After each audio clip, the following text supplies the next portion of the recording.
Hello everyone. This is your friend from Naruto Audio Fanfics, and we are back once again with a brand new fanfic. Which is What If Naruto Uzumaki Rewrote Fate with Time Powers and Tsuchi by his side, Part 3. If you enjoy this story, don't forget to hit the like button, thumbs up, and subscribe to the channel for more amazing Naruto fanfics like this. So without wasting any more time, let's start today's fanfic. He went through his finisher cat as quickly and smoothly on the training dummy. In 3 precise hits, a Hitaki who looked on was certain that the attack was nearly enough for the training tool to yell in agony. It didn't, but that which Naruto just did looked as if he had broken someone's back, ribs, and neck in a decisive 3 strikes with the baton portion. He then looked on to the others.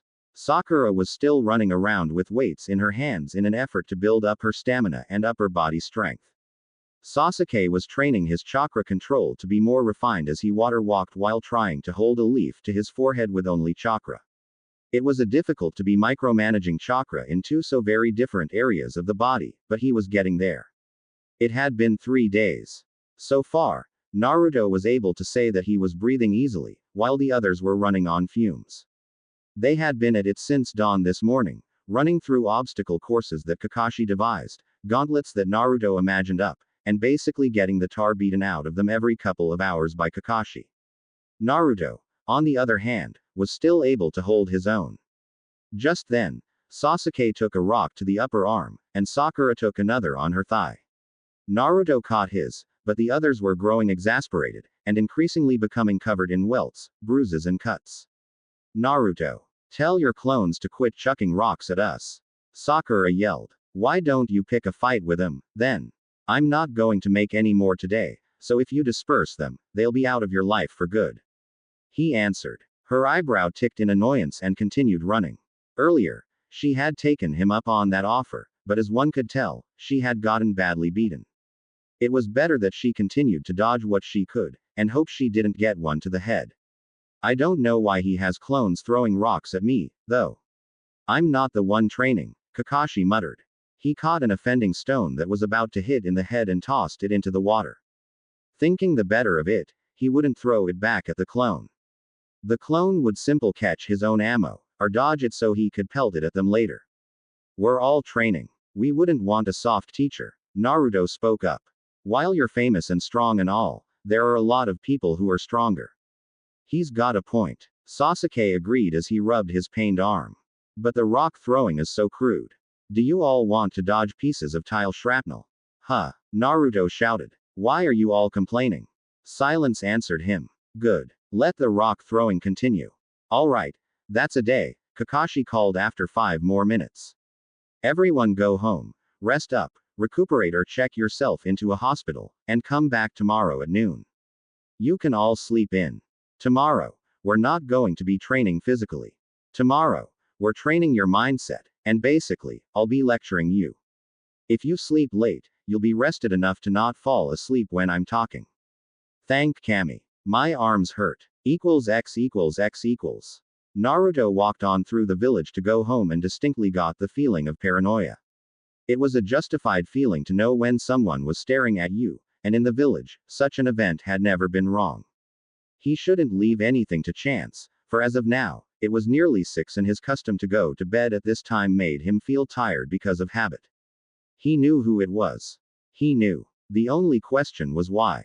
That, he did not know, because he had run away in his visions. He could follow it again, this time. He quickly turned the corner and waited. No second guesses. Time to get some facts straight. Let's make sure it's her. It was a bare 10 seconds of waiting before he heard the patter of hasty footsteps. Apparently, the person very badly wished to keep him in sight. They got a real eyeful as they rounded the corner and bumped into him. Hinata. Naruto-kun. Aye. He pushed and held her off with one palm while he took a step backward, putting some space between them. Why were you following me? The girl seemed to have been trapped in her own little world while he waited on her answer. She had been caught flat-footed, and he looked expectant and impatient. She steeled herself for an answer she knew she'd regret later. It's a tendency of mine. He stared at her, completely dumbfounded. You've made a habit of stalking me. Wow, I don't know if I should feel Well, it's creeping me the hell out, and I feel, wow. A girl's after me. Wow. He finally wrinkled his nose after a bit of thought, staring at the crimson-faced girl before him who had her head hung a bit. Although I pegged you for one of those who were scared of me because of what I did to Mizuki. She nodded. Then why? I have feelings. The girl struggled to say before she was cut off by a sudden beeping on the boy's watch, one alerting him that it was 10 minutes before 6 p.m. He decided to cut the meeting short after all and hurry to get home. Well, never mind, Hinata.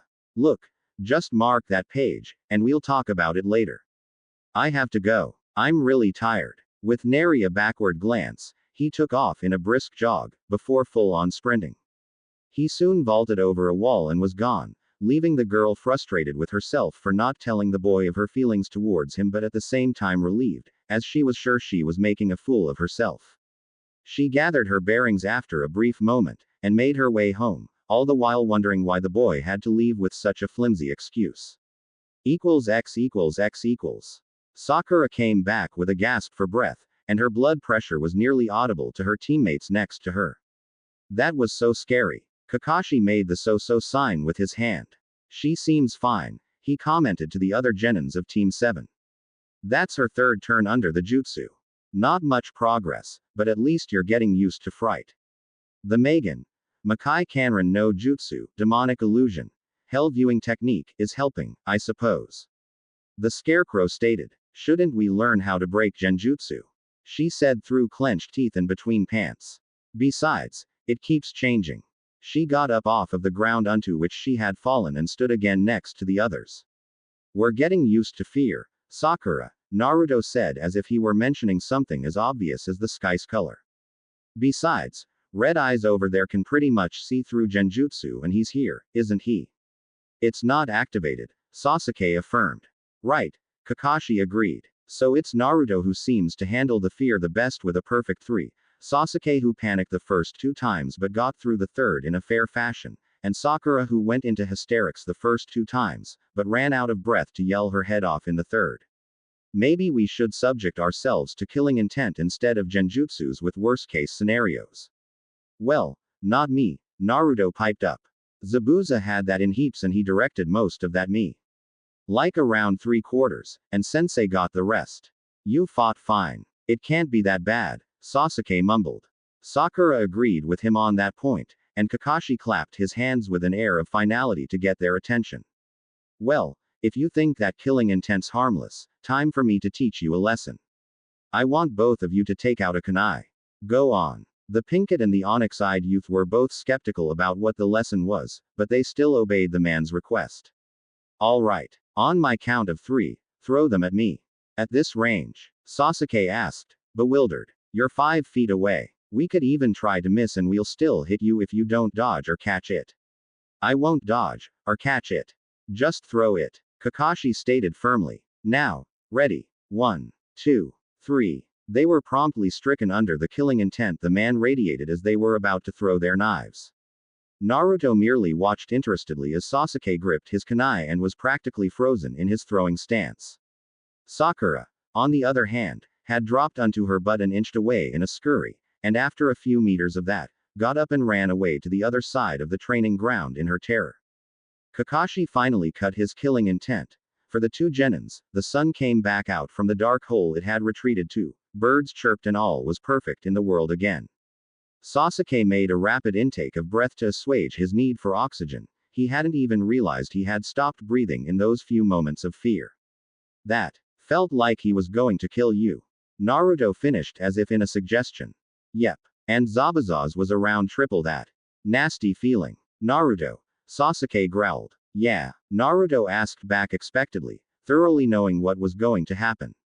How are you so strong?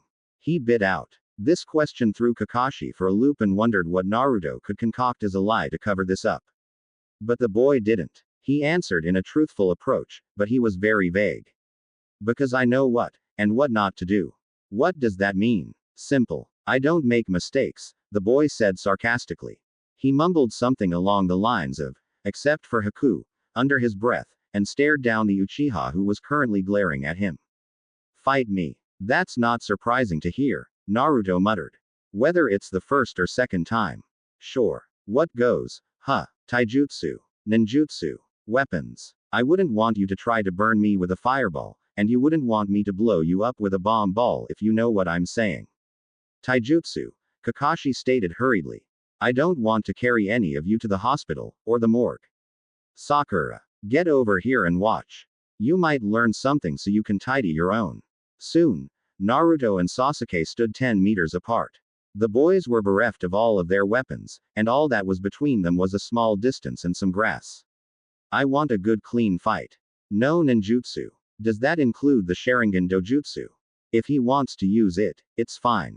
Won't make a difference. Are you showing off? The boy growled with a deep scowl. Naruto had whispered the same to himself to make sure that he was still following the visions and slightly breathed a sigh of relief.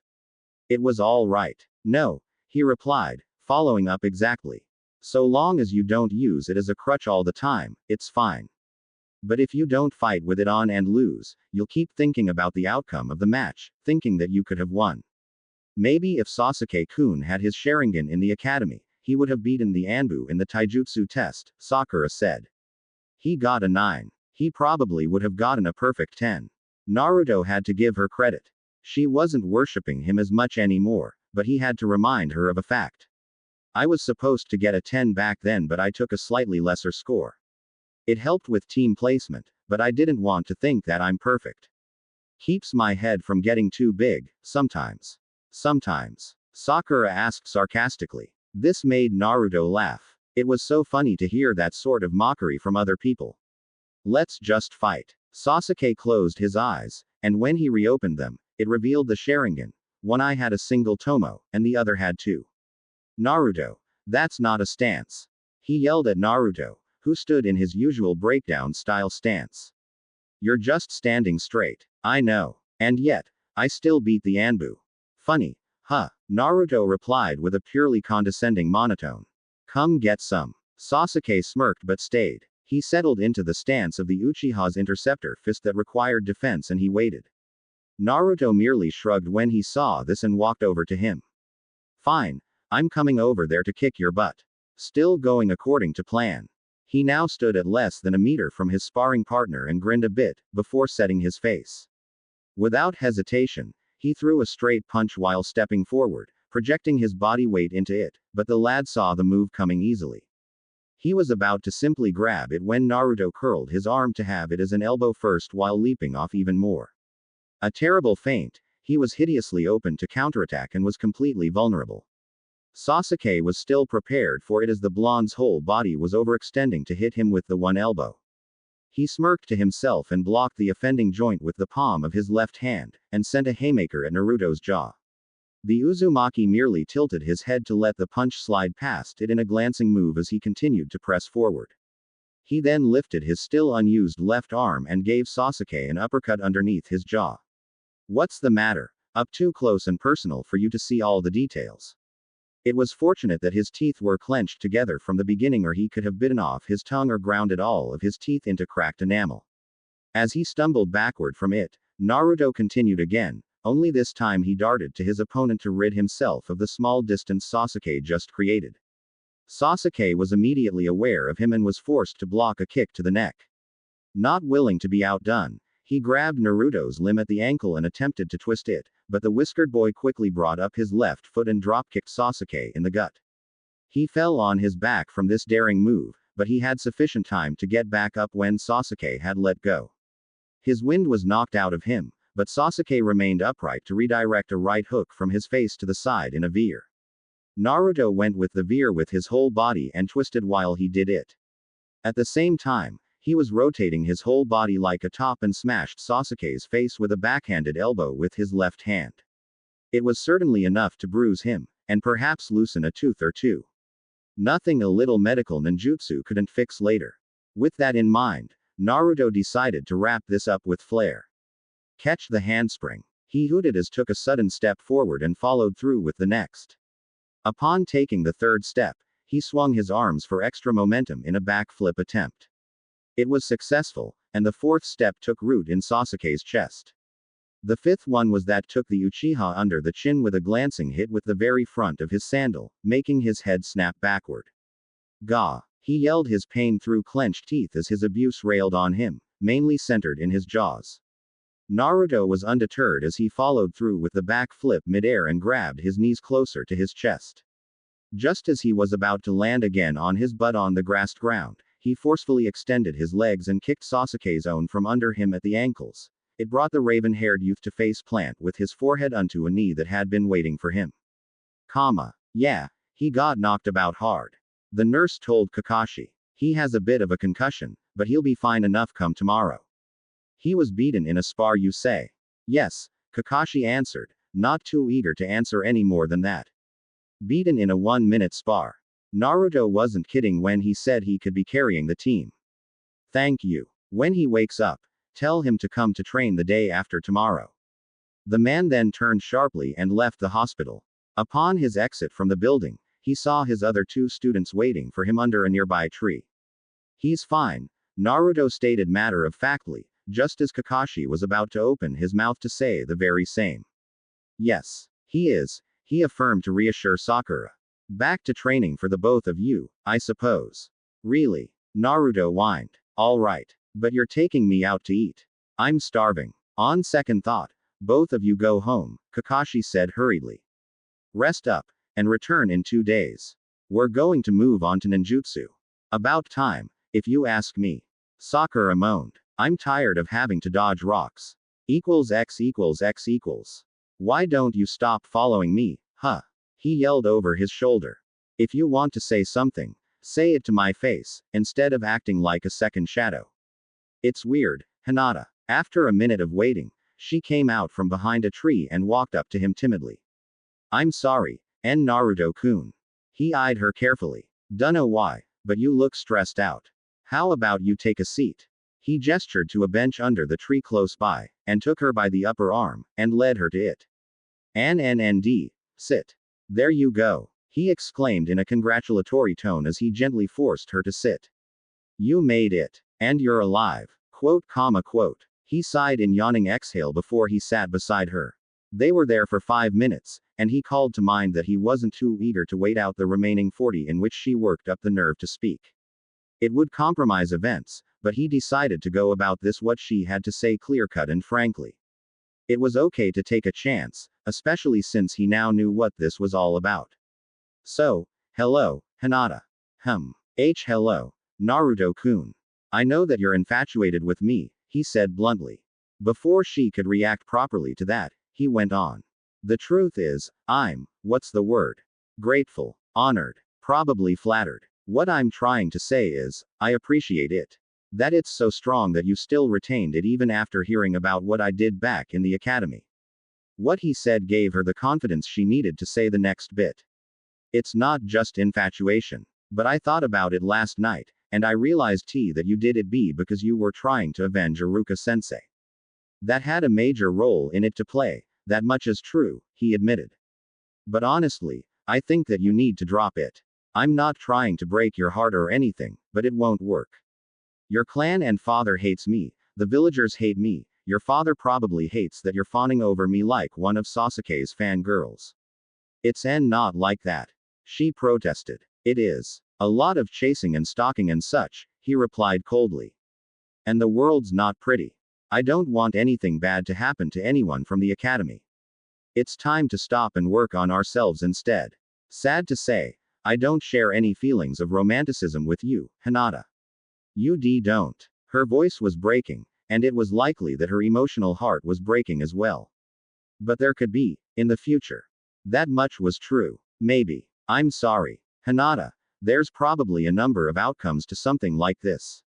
I'm sure that almost every one of them has a me that would leap at the chance to be with you. You're pretty, smart, gentle, in fact, you're perfect. Confidence could be an issue. It holds you back, but you could work on that. Then why won't you, if you think that about me? She asked in a low undertone as if she was afraid to continue speaking. As you said, the world's not pretty. I feel as if I'm forced to admit it because life is short. I wanted you to know how I felt.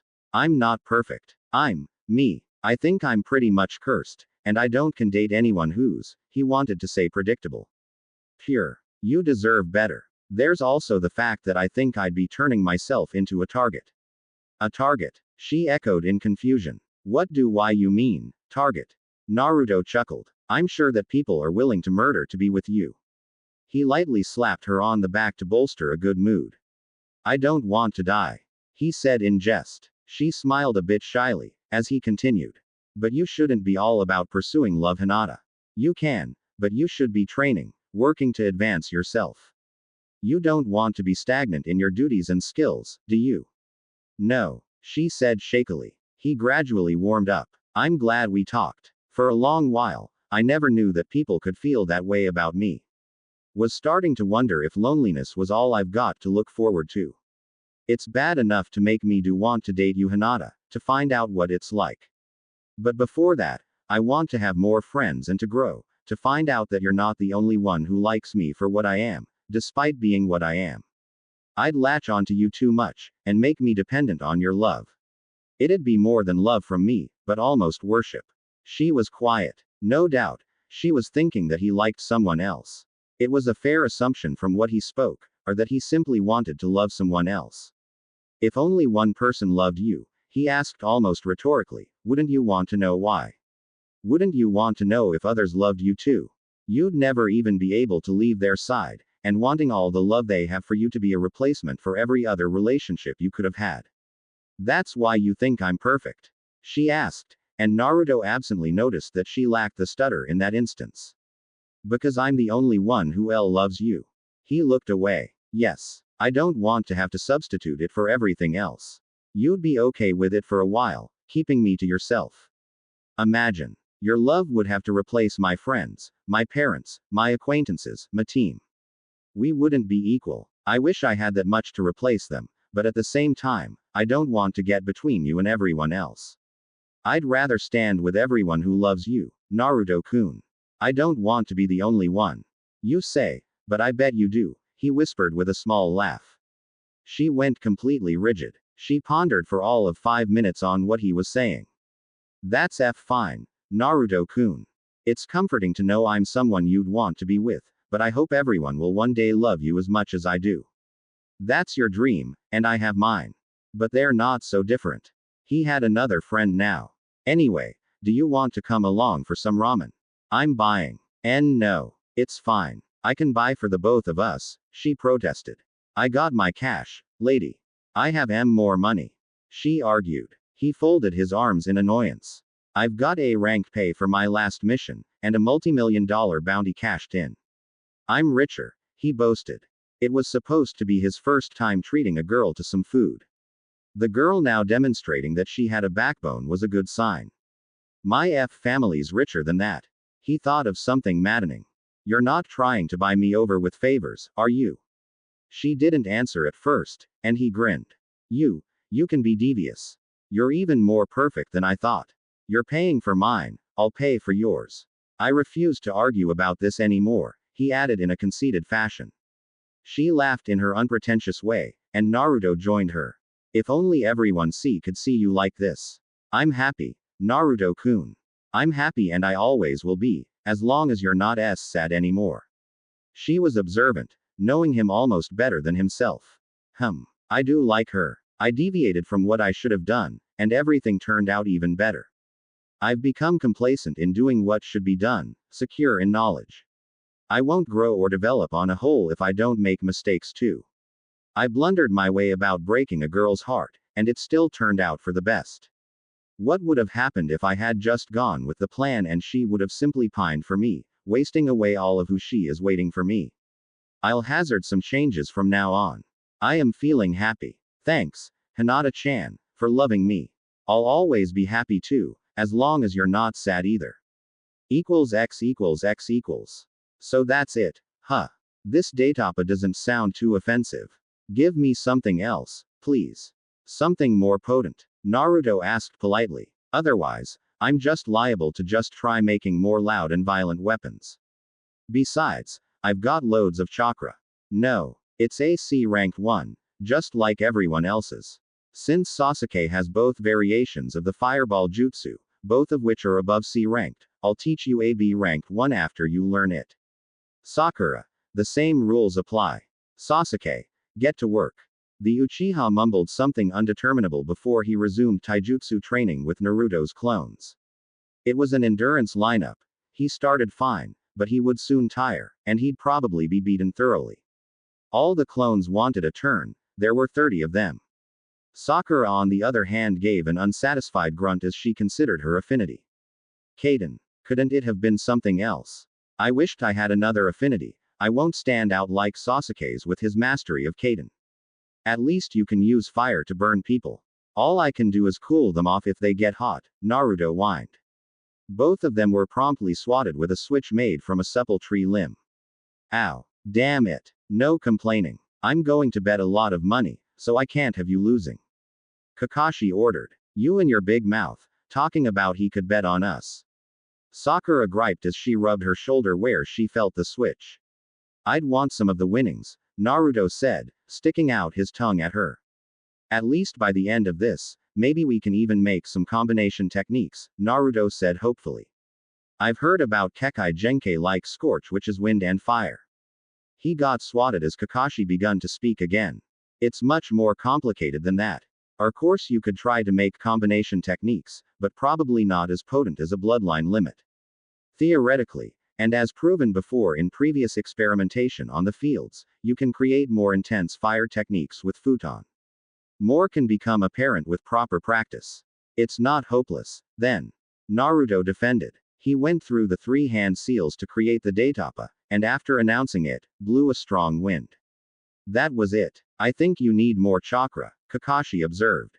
More chakra. All right. How much? In a brief moment of forgetfulness, his sensei told him to give it your all.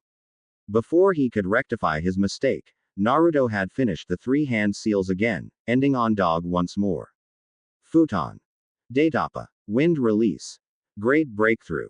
He was looking at Sasuke fighting his clones when he did the jutsu. Needless to say, he literally blew Sasuke away and sent the yelling boy rolling along like a tumbleweed until he fell in the river 30 meters away from where he started. The clones more or less shared a similar fate, but when Naruto used all of his chakra in the jutsu, they dispersed. 2. Whoa. Sakura gawked at the sight. I don't think you can complain, Naruto. The boy was catching his breath so he couldn't respond right away. Methinks he should get out before he drowns. Sakura. Let's see how you do your jutsu. Sakura shrugged before she went through 7-hand seals ending on tiger. Kaden. Karyudan fire release. Fire dragon bullet. She attempted her jutsu but all that came out of her mouth was her breakfast as she hurled. What the hell? Naruto flinched and turned away. Kuso. That's nasty. Sensei. Clean it up. The Hatake sighed. Was he really to bet on this team? Between one genin probably drowning in the river, one who just used up his whole reserves to make a forthright hurricane, and a kunoichi who needed a pat on the back to keep her from choking on her vomit. Oh boy. I hope they don't get massacred in the exams. And I could use the winnings on something nice. It had been 2 weeks. As one usually observed in life, one noticed the same in this team. It had to get a whole lot worse before things improved. They were no longer dodging rocks. They were now dodging shuriken while water walking on the river rapids while still practicing their jutsus. They were getting exhausted, and they were likely to get seriously hurt if they continued. All right, time, Kakashi announced. All of Naruto's clones stopped chucking their ninja stars, and a rather guilty-looking one who looked as if he were about to throw one of Naruto's trademark bomb balls quickly put it back in his creator's sack before he was noticed. Get out of the water, and get on home. All of them limped out of the water, or off the water in Naruto's case, nursing cuts, and other such injuries like sore and scorched throats in Sakura's and Sasuke's cases from the constant and excessive use of Kaden. Naruto was wondering if he was getting asthma as his windpipe felt narrowed. You're all doing better. Kakashi congratulated. He was about to continue when a Kage Bunshin of his came into existence beside him from a shunshin and whispered to him. It then dispersed and he spoke again. I'm not seeing serious training with the others. You guys are leading in improvement, I'm sure. But Guy's team is looking formidable, and they're always training, just like us. Especially the one named Rock Lee. He was eating his lunch while doing push-ups. So, Sasuke mumbled with a hurt tongue. On one finger, Kakashi finished. And from what Guy was yelling, He was telling him to do it for a few hours more. The kid said he'd do double. What the hell? Naruto deadpanned. Are they on steroids or something? Could be, Kakashi answered. That's just him. Neji is a prodigy from the Hyuga, and Tenten looks like a weapons mistress. Is it cheating to be spying on them? Sakura asked in an unsure tone. Before her sensei could answer, Naruto beat him to it. No. Besides, we're ninjas. It's basically our nature to cheat. It's not like the notion of honor I've read that samurais keep up with. That's true, Kakashi admitted. Maybe we should sabotage them, then? Sasuke asked, too eagerly for anyone's liking. No. The Hatake stated sternly. While I understand the need for information on what your opponent's capable of, I won't allow sabotage, especially of your fellow Konoha ninjas. Remember that they have to fight the other hopefuls from other nations as well. Fine, Naruto conceded, just when I had the idea of putting laxatives in their water supply, too. So what now? The exam's in a month. I'll give both you and Sakura learning scrolls for your B-rank jutsu. Sasuke, you'll take the time to polish yours. Tomorrow, you won't be training together. What? Sakura objected. You can't separate us. Yes, I can. He answered firmly. I'm sure you will be expected to fight each other sooner or later in the exams. You'll now begin to train yourselves at a tangent to develop your own skills and tricks. Only on Sundays and Wednesdays, you will all train together for team exercises. Any other time, it's on your own. Well, can we still ask for help from you from time to time? The Pinkett requested in a disappointed tone. She was also thinking of asking Sasuke for help. Tips from verbal speech, of course. Other than that, each of you get lost. Ya nay. The man shinned in a puff of smoke, leaving those who decided to go to the hospital to do so, while the others went home to decide their next move. What to do? Train by myself. He wondered as he wandered. This is a waste. All I really have on my agenda is to master the great breakthrough without hand seals, or wasting breath announcing it for focus, and learn how to do a compact form of the air bullet. I'm going to have to hold off on that. Maybe I'll cough out a lung out of my mouth the way Sakura coughed out her stomach contents for her water bullet variation. At least I have the datapa down pat. He scowled at this, but soon he wondered if he could create a new weapon to fight with. So far, everything had been short range. What if he had to go against a ranged opponent? I never considered that before, he trailed off.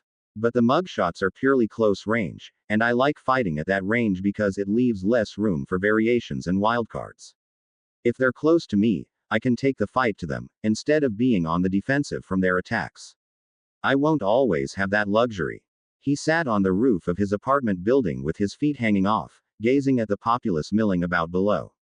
He was trying to get his answer, but he didn't necessarily feel any inclination of a rush. He had 12 hours extra. Not to mention that he currently had 2 weeks before the start of the Chunin exams. Chunin. He beat and killed Zabuza, for Kami's sakes. He wasn't feeling overconfident, but he had to take some pride in that. Although he got the feeling that his name was rising up in the world. I have to be careful. He fumed. I must have every detail accounted for. Every hole filled, every stone turned, all T's crossed and I's dotted. I can't leave anything to chance, or one day, I'll bite the dust, all because I got too close to someone who can dispatch people easily and effortlessly at a short range. It was a far-fetched presumption, but Naruto knew that he was far from strong. It had been shown time and time again, first with the Mizuki incident, then his startling with Haku's intervention, and then the killing of her. He knew he relied on his experience. Too heavily, in fact. To know what was going to be done before it came to pass was vital and powerful information. Winning fights by only making the right choices and moves. The experience was the most potent and formidable force to grace this planet, and a 10-year-old boy got it and had it till now. Naruto himself. He had always said to himself that he wished he knew then what he knew now. That was a constant for everyone. Instead, he got that wish granted. To be fair, he didn't know what it really was, if it was a product of his wants of needs or inane wishes, a curse from the Shinigami or a blessing from Kami. It could really have been a Kekkei Genkai, but if it was, a parent with an ability like that should be invincible. Knowing what to do, how to do it, why to do it, and most importantly, when to do it. It was all about the timing. He knew that better than everyone. All knew the adage. Wrong place, wrong time. He knew both. How? When everything was said and done, he was already made to do the right thing. In fundamental nature, the four experience, as he liked to call it, was a convoluted thing, a very convoluted and intricate happening. It, by all means, moved his own body to act, like a ghost of his future self. It was as if it was guiding his movements on what was happening of its next instance. The four experience, in essence, knew what would happen and controlled his body for what would occur with all the right choices. All he needed to do was follow that intended plan the second time. It was a fantastic dominance. He could err no longer. He was perfect. By knowing how he won, he knew how to win. However, the perfect actions that guaranteed his victory would and could endanger others. As in the happening of Wave, Sasuke's death. He diverted from the plan by creating a shadow clone that could save Sakura instead of Kakashi, and Sasuke kept his focus and kept fighting. What happened between him and Mizu was his first experiment. It had been the product of intentions, as well as what would happen. He had tried to experience what would happen if he created a clone later, and the result was a half-broken piece of shit, one that barely saved Sakura's life, and kept his intact because the experience was always trying to preserve his own life. All else that happened could be spontaneous at times, and he had to resolute himself to never do it again since that time. If he were less concerned for the welfare of others, this wouldn't be a problem, but it was a horrible dread. He knew what would happen. Nothing to look forward to, nothing to hope for. He knew whether or not what would happen. By happy things would lose luster. By sad things experienced double would make him twice as morose. Hence why ever since he got the usual assaults on his birthday, but when he was experiencing what his 10th birthday had to offer, he decided to follow through with the plan presented. He had gotten the four experience before his birthday, when the gift curse was apparently meant for his birthday. He had saved himself from a beating that would cripple him from the waist down, and the need to know what happens. He had been a slave to it, and he had trusted it ever since. Hence his nature from the past 3, soon to be 4 years. Knowing what will be done made life monotonous. The academy. Kami forbid. He was slowly dying. Didn't anyone see? Fighting, as bad as it could be, was an exciting change. It did get the blood pumping, that much was sure. Perhaps the knowledge was changing him, grooming him to who he was now, shaping him into who he will be. He had made deviations in Wave, and it had revealed to him that below his skin, he yearned for companionship, for happiness unexpected and pleasant.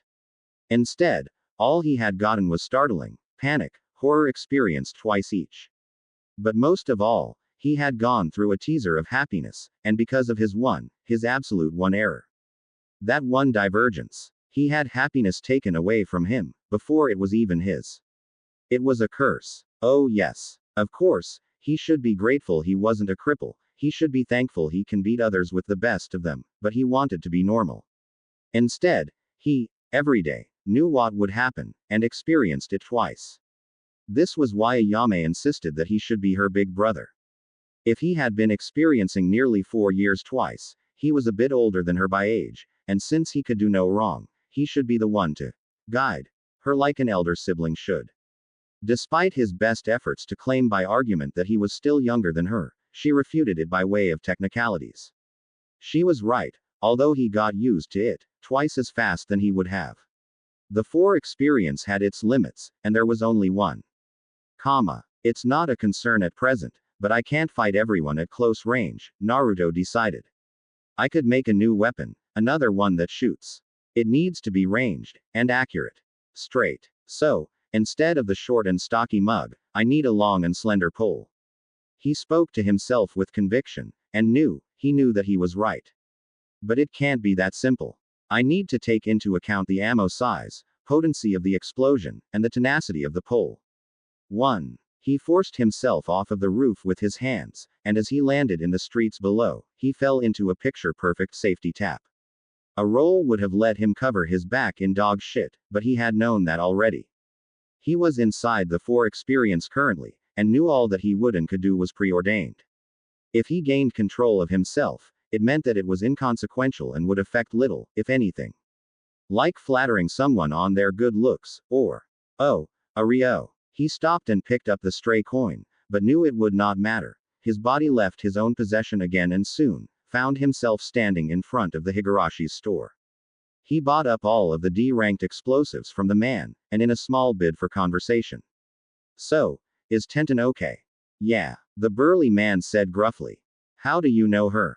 I was the one who came with Asuma a couple months ago and bought this. He took out his blade baton and presented it to the man. Higurashi merely surveyed for half a minute before giving it back to him. I remember. She came to me asking about it. The man's eyes glazed bit in remembrance. Anyway, how are the mugs you had me work over been treating you? Keep your hands safe when drinking your coffee. The man chortled at his own joke. I've been using them to kill and maim people. Naruto answered bluntly, destroying the man's mirth. Anyway, I need 2 4-foot-long pipes, with openings on one end, and slightly blown out alternative ends. What I have in mind is basically a metal variant to common household water PVC pipes, but that sounds like an order. Mr. Higurashi interjected. So, Naruto exhaled noisily. Of course I was going to pay. But this is simple, it should be done in 3 days or less. Payment. Now, you're speaking my most fluent language. But what's the metal you're going to want it crafted of? Just dig up your strongest alloys you have laying around. I can pay for it. Comma. He was done with making his order, and with 3/4 of the money already presented instead of the usual half would guarantee his Pole's project the most precedence in the man's forge. He also purchased a dozen C-grade explosive seals, and a half-dozen B-grade storage seals. And it was only 1 p.m. He was bored in mind, and his body began leading him in a set direction. At the end of it, he soon discovered himself in front of a wholesale store. It was completely empty, and it just so happened to step inside just as the last of the hustle and bustle had dissipated from the previous customers. It was like a walk-in shop, but not in the manner of one doing their own shopping. It was more like the Higarashi's weapon and clothing store where you called for what you wanted, and it was fetched to you. A small henge over his whisker marks and hair hid his inimitable and most distinctive looks. As it was now, no whiskers and brown hair with bangs that nearly came to his eyes. I'd like some service please. What'll it be? A rather cheery middle-aged woman asked. I need 3 packaged pounds of salt, 3 packaged pounds of black pepper, 3 pounds of your most potent and spiciest bird peppers, a liter bottle of vinegar, 5-liter bottles of vegetable oil. The woman had been going around in the background, picking up his goods and returning it to her side of the counter. Anything else? 1 large roll of napkins. A lot of cooking supplies, this seems like. I know. I'm gonna cook all right. He quickly paid for his purchases and sealed them away in the seals he had just bought, right in front of her. It didn't faze her much. She must have already had the pleasure of seeing storage seals in action in the past. The senile old man didn't remember him, even with his features unhanged. I think I sold you some rubber balls in the past, but I'm not too sure. It was me. I'm going to need your whole stock of them. Young man, I believe I have 30 of those blue rubber balls. If you take all 30, what will other children buy? Naruto sighed deeply. Give me 25, please. Also, I need a 50-pack of party balloons. This man was going to take a while. He could barely get around, and Naruto wondered why the man's children or grandchildren didn't help him, if he had any. You throwin' some kind of party? The aged man asked as he shuffled around for the items. I'll be throwing something, all right. The Uzumaki said grimly. Equals x equals x equals. All right. Everything checks out. Welcome to Konohagakure. There is still the premise of no antagonism or embitterment with any others if it's not required by way of the Chunin exams. The gate guards told the trio. Don't overstay your welcome or breach the rules given or you will all be penalized to the fullest extent of our laws and regulations. The trio agreed to the conditions and had their respective passports stamped. They had their representative forms returned to them stamped with approval before they then cleared the massive village gates. Without any preamble, they all walked on in their own respective directions in their own search for the hotel. Maybe their targets if they were fortunate. That differed with perspective. Flashback. So, that's that, huh? We each have our own instructions. Seems so. Zaku. Dosu answered as they left through the base's exit. But one thing bothers me. We all got to see Kabuto-sama's ninfo cards. As they broke the surface of the underground base, Kin had to cover her eyes as the sunlight glared into their faces.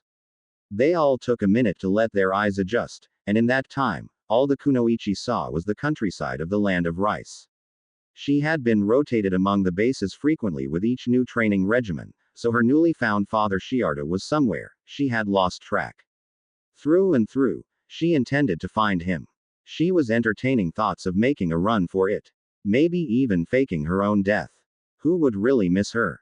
As far as she knew or cared, she and her squad mates were expendable. She, to some extent, knew that Dosu also had fairly decent beginnings and always exuded the vibe that he wished for escape, but like her, were too terrified to leave.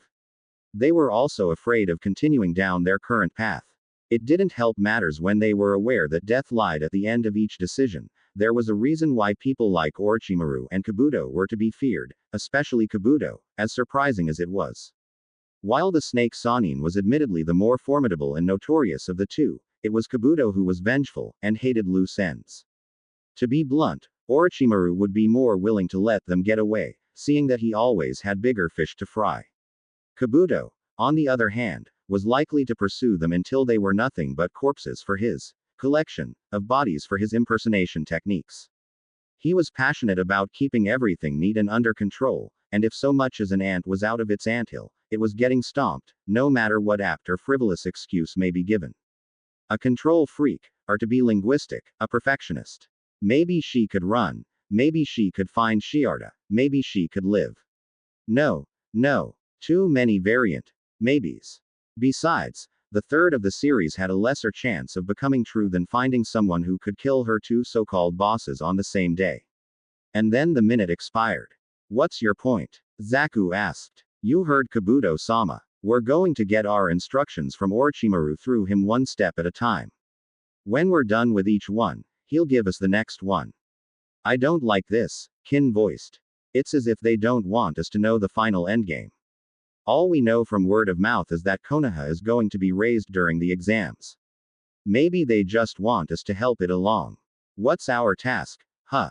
The Uchiha. We're supposed to watch him. Zaku then got cuffed upside the head by Dosu as he glared at him with his visible eye. You idiot. Didn't you pay attention to the cards? They started to take to the trees to begin tree jumping to Konoha. It wasn't too far from their current base location. In fact, they should arrive by 3 p.m. if they kept up their current pace. We're watching the Uchiha, so I looked at his card. What's your problem? 2 reasons. We'll encounter his team in the exams, that means not just him.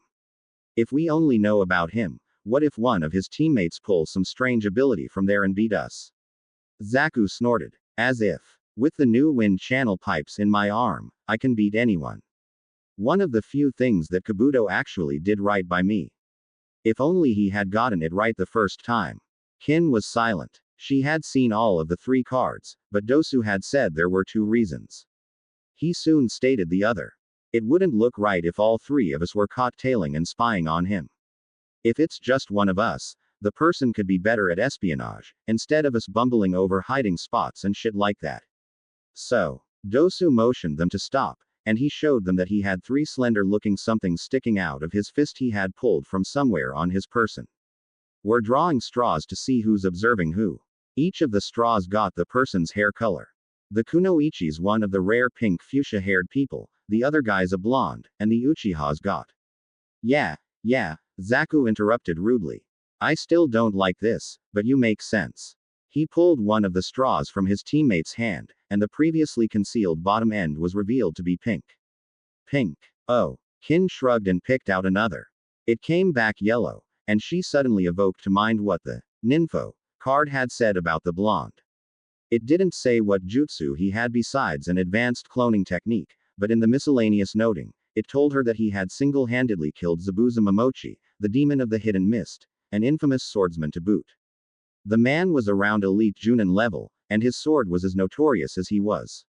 Apparently, this genin guy killed him at close-range combat, cashed in on the bounty and kept the sword. No switching. Dosu glared at them momentarily, before going off again with his comrades just behind him in terms of distance. Without a doubt, he knew he had gotten the best choice, as the original objective was to observe the Uchiha. He was sure that he could fight against the Uchiha if needs be, but if it was someone like this, Naruto, or whatever the hell his name wanted to be, then that was a no-go. Zaku got a boar, and Kin had to tail a very, very dangerous genin. He was fine. Kin, on the other hand, looked like she was eager to switch with Zaku. But Zaku was already hell-bent on trying to swap with Dosu himself. Flashback end. Her direction wasn't completely random. Perhaps it was famished from her exertions to get here, why her sense of smell was heightened to lead her to food. Perhaps it was because she had lived so long on a farm why she went to the nearest grocer's. Perhaps it was because of some massive coincidence why she saw her assigned target walk out of some kind of play store on the other side of the street. She neglected buying any sort of food after all, and began walking on her side of the street, tailing him in a most covert way. The streets were fairly crowded here, as it was mostly a practical street of stores, emporiums, shops, mercantiles, and the general like. He seemed to momentarily pause, and she halted as well. During this time, she noted how he stared at his watch. He must have had a slight obsession over time, but during this time, she wondered why people strafed around him, as if he had some kind of contagious illness and they didn't wish it on themselves. Huh. Weird. Why am I even following him? This guy's dangerous. She yelled in thought so loud she could swear that everyone around her must have heard it. For a brief moment, she wondered if she was caught in the act of following him, and busied herself by gazing at the wares of an open-air stall. Why it had to be a fruit stall, she had no idea. Even worse, just as she eyed the apples, it made her stomach growl in yearning for it. Regrettably, she saw him move off again, this time in a turn-off. She would lose sight of him around the bend, and damn it, this is an easy choice. Then why the hell would I pick the wrong one? In her frustration, she tore herself from the suddenly very appealing stall and walked after him, wondering if she would get to see him train. X equals X equals. It's 4 p.m. He gazed at the watch before continuing to gaze ahead of him. He felt more paranoid than he normally would, and already knew why. The kunoichi behind him to his 7 o'clock in direction. Why he wasn't doing something serious about it rather than just wandering around, the answer didn't come to him yet. That wasn't unusual. Sometimes, the 4 experience took a while with some knowledge, but he felt this to be important. Well, it'd better hurry up, he mused in the privacy of his head. I've got to be in bed at 6. He turned at the next sharp right, and knew that this street led to commercial. It was almost amusing to him, walking through some woeful areas while she seemingly followed him with a nervous air. He might as well enjoy the situation. He was bored, and perhaps he was just whiling away the time at this point. And sooner, rather than later, found himself in front of Ichiraku's. Apparently, he had taken the long way. And to top it off, just as he was about to walk in, he turned to her and beckoned to her with a gesture of the head, and a small wave. He himself could practically feel the doubt rolling off of the kunoichi, when he himself still hadn't even seen her properly yet, only a few glimpses from his peripherals. Hey, Ayame ne. He hailed from his place on his stool. She wasn't in sight, hence why the necessity for his shout. He turned his attention to the approaching Ayame with tears on her face.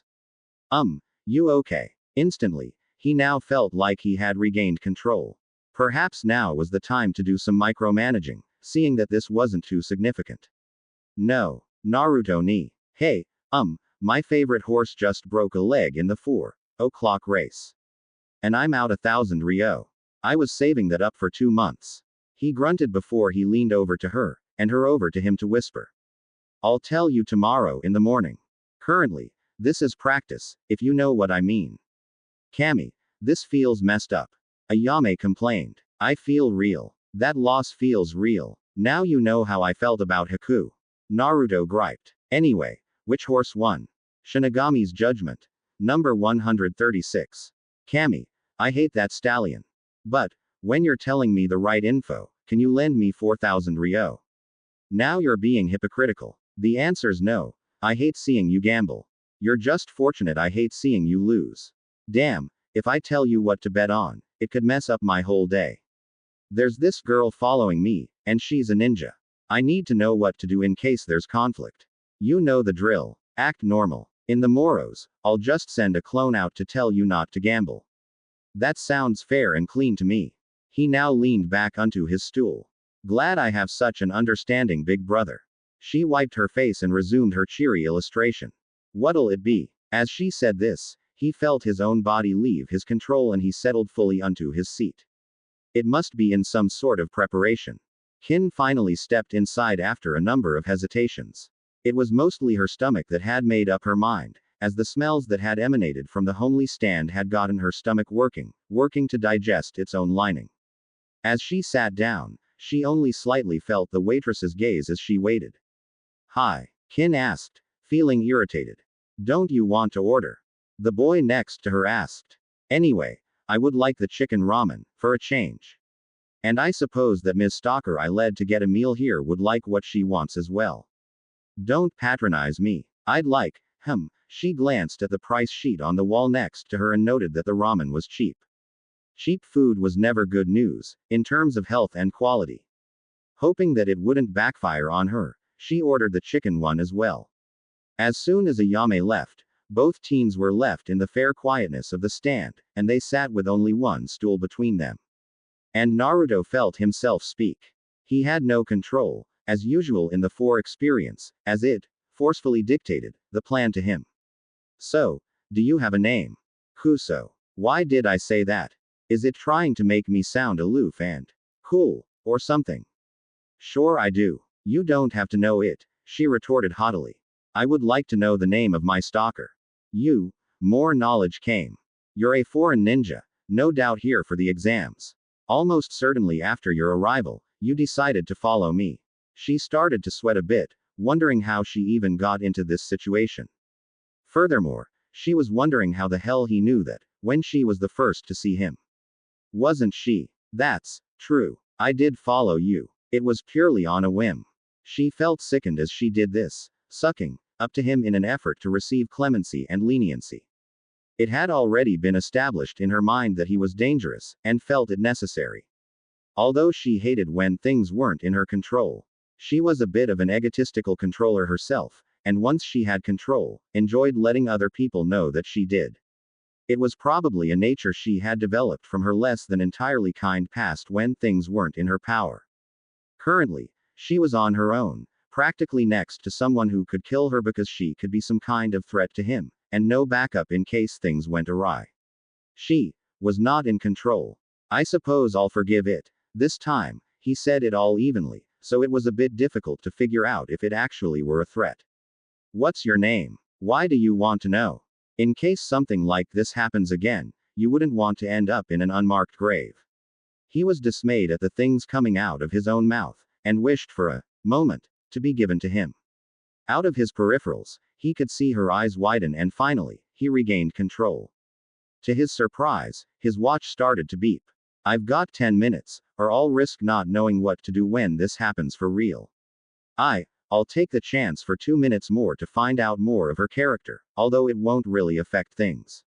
Then I'll have to get the hell out of here. He turned off the alarm, and turned to her. In a brief second, he took in her appearance very appreciatively, without being perverse. Besides a Hittite that held a sound symbol, she wore a June plum green damage negation vest, armbands that spanned almost from her wrist to her elbow, and a pair of gray, snake-like camouflage pants that had a double overlay in the form of a mini skirt. Further down, she wore shin-high shinobi sandals, and from where she stood, he saw something unusual. Is that her hair tied at the end with a purple ribbon? Indeed it was. That had to be the longest head of hair he had ever seen, and the only thing he could say that could easily rival that was her well-favored face, had it not been for her bonny inky orbs emanating fright. Fright. Oh yeah, he did just come off as a very grim and austere person. She must know about me already, for a foreign ninja curious to find out about someone who could kill Zabuza. She's scared. Definitely. Maybe the experience decided that I have to make her scared of me to keep her from wanting to excite conflict. I'll do it tomorrow, but nothing's stopping me from apologizing now, and later when it happens for real. Hey, that was just a joke. He tried to play it off with a good-natured grin, but she wasn't entirely convinced. But seriously, did you expect me to just welcome the fact that you were stalking me? She seemed to accept this fact to some extent, and calmed a bit. Yeah, Goman. I should go. She was about to get up and leave, but he grabbed her by the arm. Don't. You look famished, and I was about to leave anyway. She slipped back onto her stool after allowing herself to be handled and watched him get up, hand on her shoulder still before coming closer to stand next to her. He was practically looking down over her shoulder now as she kept staring ahead, trying to keep composed.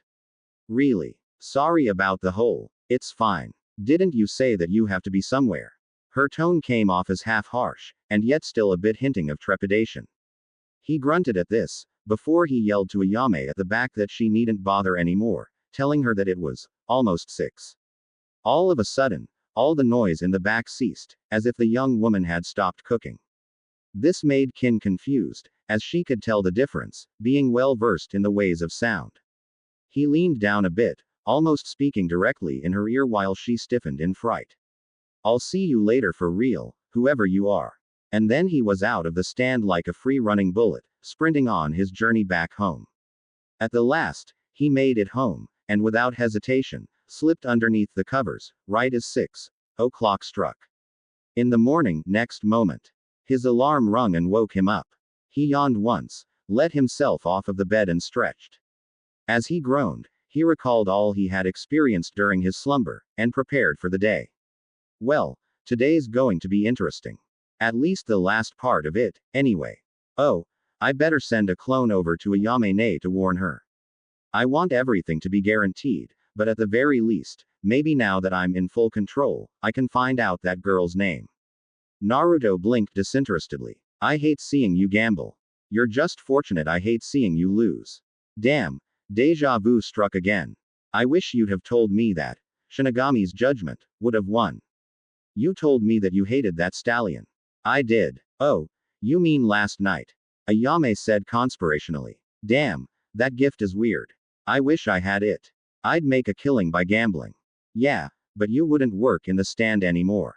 Call me selfish, but I'd rather you stay to keep making me ramen, Naruto replied gruffly with a grin. He checked his watch and counted the seconds, although he had virtually perfect recall and didn't need to. 3, 2, 1. The kunoichi stepped inside after a brief bout of hesitations. Without a moment of faltering, Naruto followed through with the plan flawlessly. Truthfully, the only thing he did in deviation was to sneak glances at her, but that didn't change a thing. The alarm on his watch rung, and he turned it off deftly. He was now in unfamiliar waters after 6 p.m., and all that transpired here he would not have hither from the before knowledge of it, nor would he know how to negate it or to initiate it.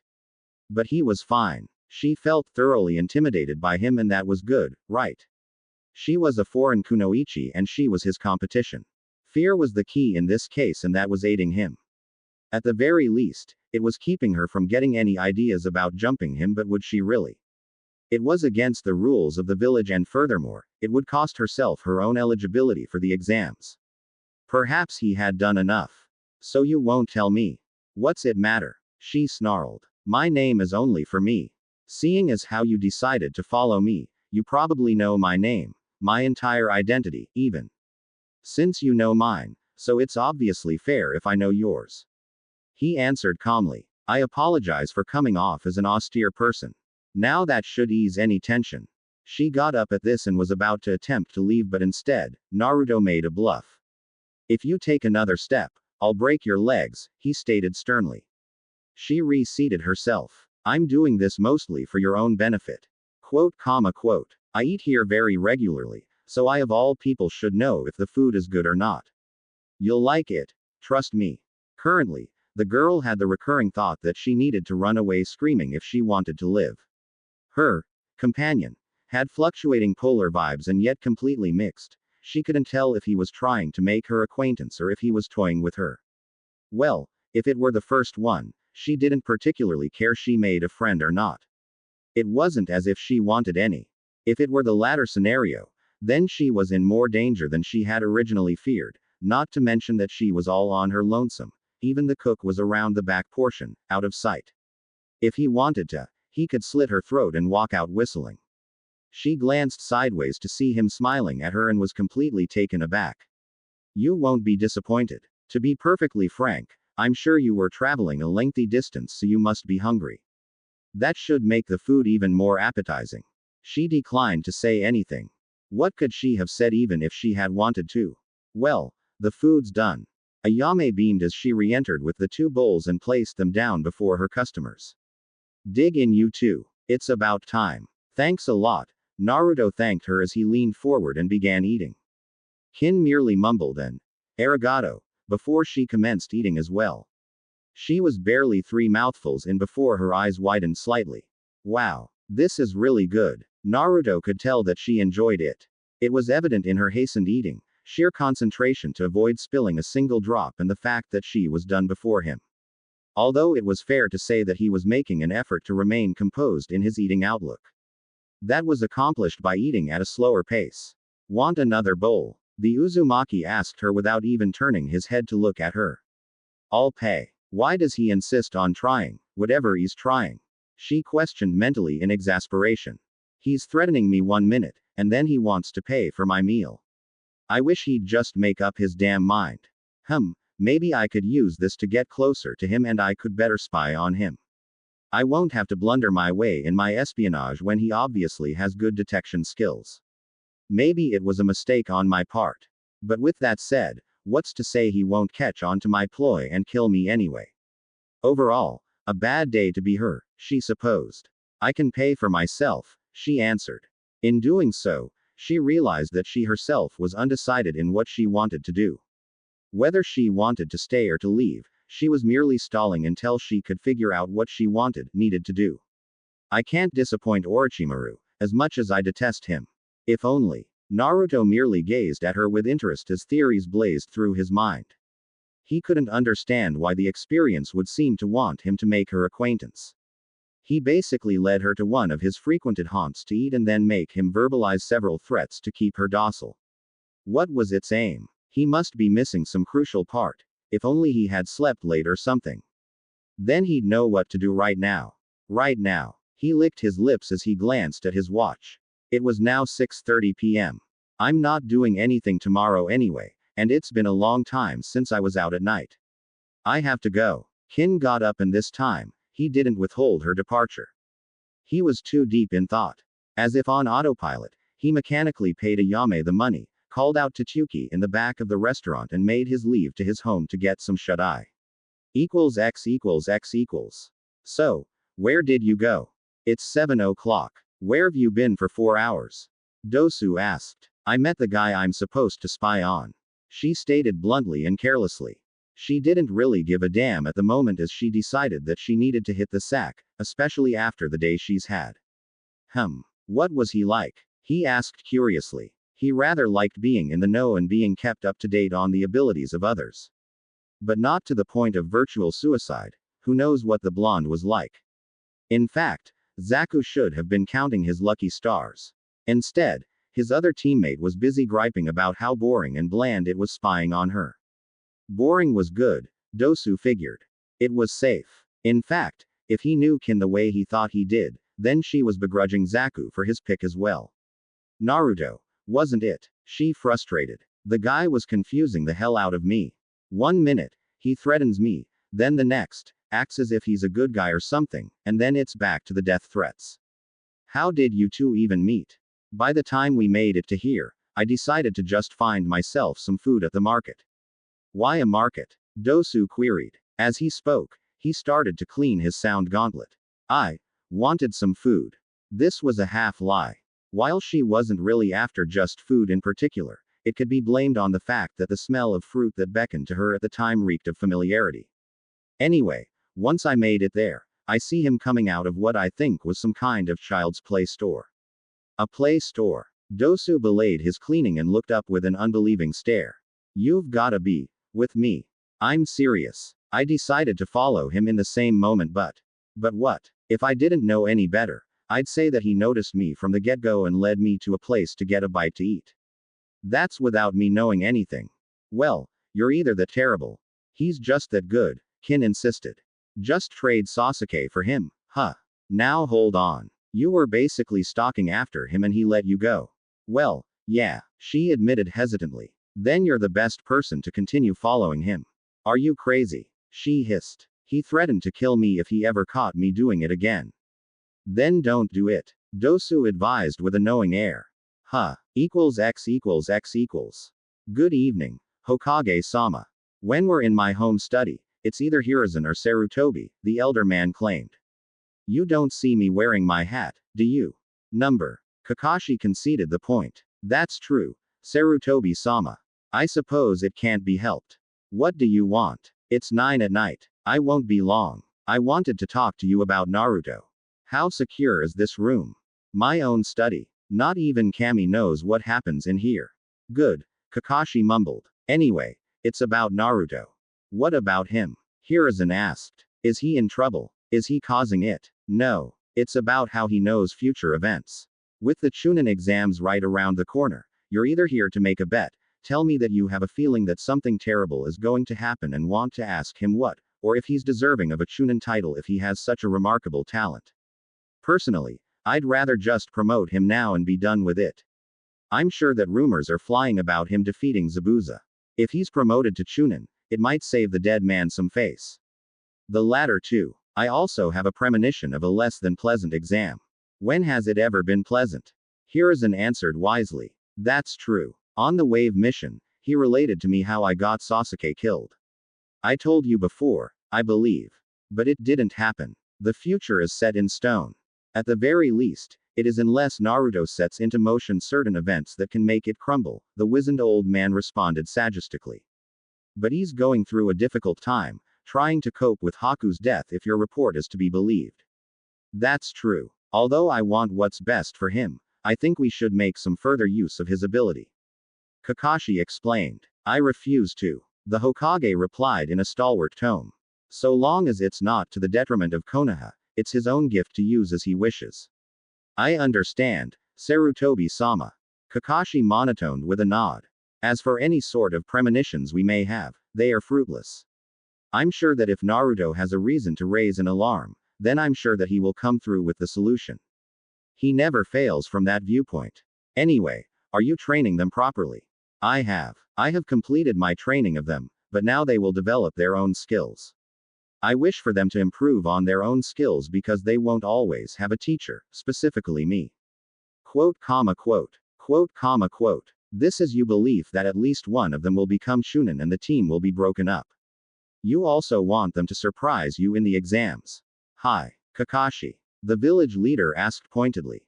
Yes, I was coming to the exams here in the Leaf. I suppose that in itself justifies my sense of foreboding. No doubt the more rowdier and paranoid of them will believe that Naruto is the son of Sensei. In fact, the more I look at Naruto, the more I'm reminded of him. They're so alike, it's unsettling. Sarutobi's eyes widened in realization. Of course. Kakashi. It's Minato. Kakashi dressed back a step or two. What about him? Think. It's Minato. His prowess on the battlefield, imagine. Quote, comma, quote. Do you recall his practical destruction of Iowa battalions? Hi. Even using shunshuns can have a disconcerting effects when one's area of location and perspective changes. The Hiraishin, flying thunder god technique, which is superior, would have a parallel increase in the effects of the symptoms. What are you implying, Hoka? The elder man cleared his throat loudly. Sarutobi-sama. The Hitaki corrected. Minato was no Uchiha and most certainly had no Sharingan. Quote, comma, quote. Quote, comma, quote. Kakashi closed his visible eye in deep thought, starting to connect the dots. I'm beginning to see where you're going with this. Equals x equals x equals. Well, that's that. What's her angle this time, huh? Naruto asked himself. Sure enough, he had experienced this day as well, and while he knew of her loophole, it was a very good one, he decided. He still had no idea why she was so focused on him. Although to be just, he also had no idea why he was so focused on her. Well, she's pretty. That's about it, he reasoned. I can't think of any other reasons. Besides, she's a stranger. If I really was after camaraderie, even if it were subconsciously, I would have just stayed with Hinata. It's gotta be something else.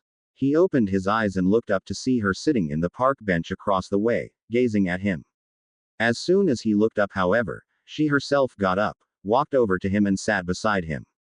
"Didn't I tell you to stop following me?" he asked while propping himself with a stink eye. He already knew the answer, but he had many reasons why he had to proceed with the plan. "I'm not," she answered succinctly with a smug undertone. "I'm merely a companion. I'm not stalking, nor am I following you. I'm beside you." Although it was arguably a ridiculously stupid move on her part, one couldn't deny that it must have been a fantastic idea on paper. It was in fact a great idea.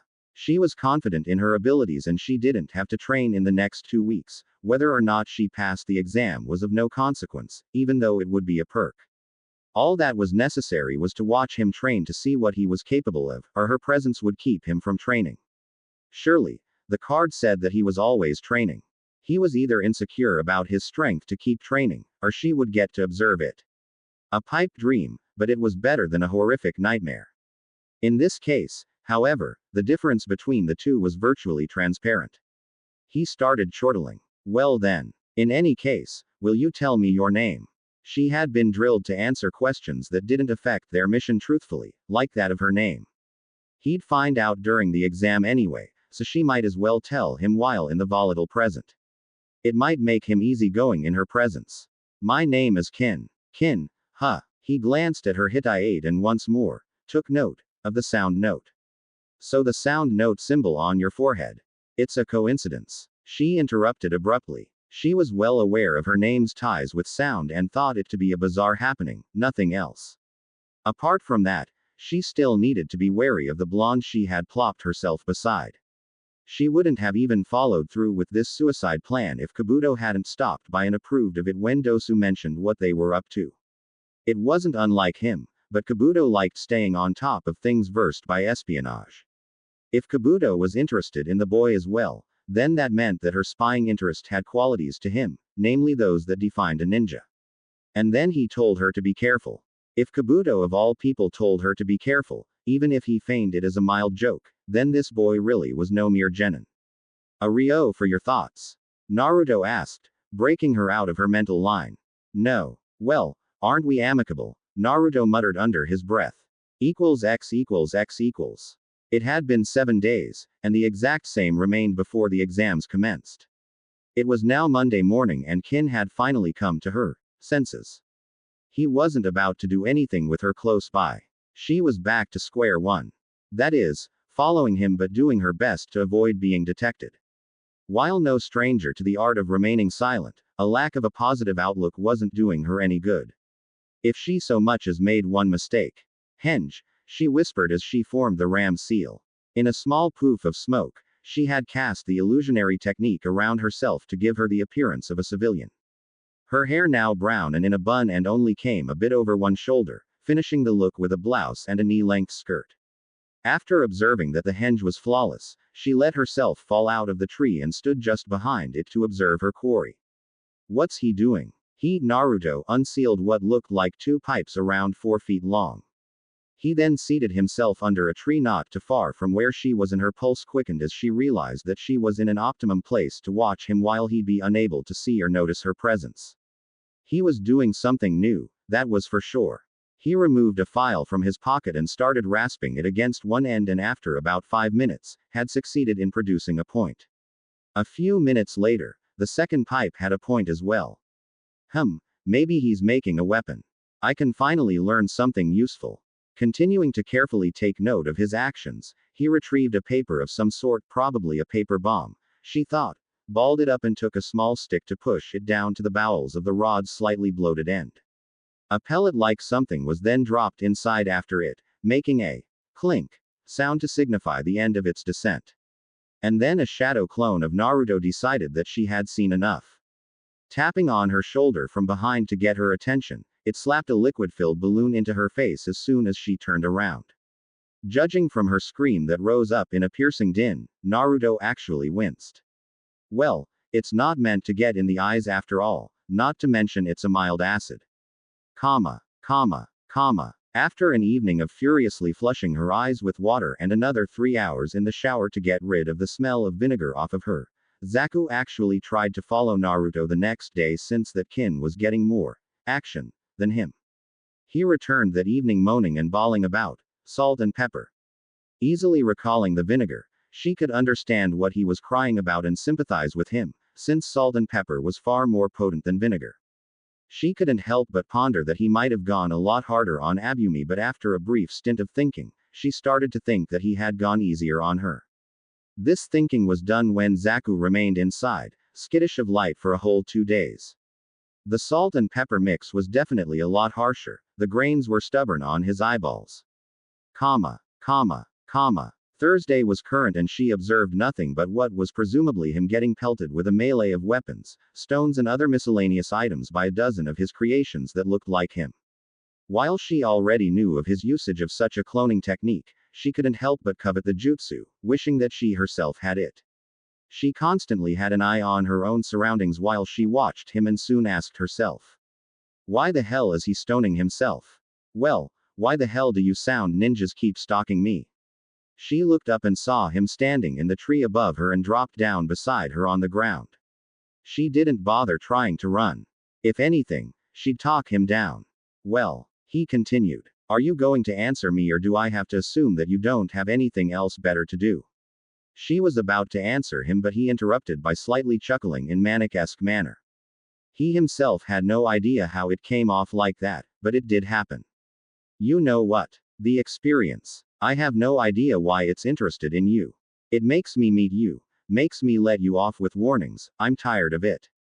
He glowered at her and she felt like the atmosphere had become more foreboding and particularly dangerous.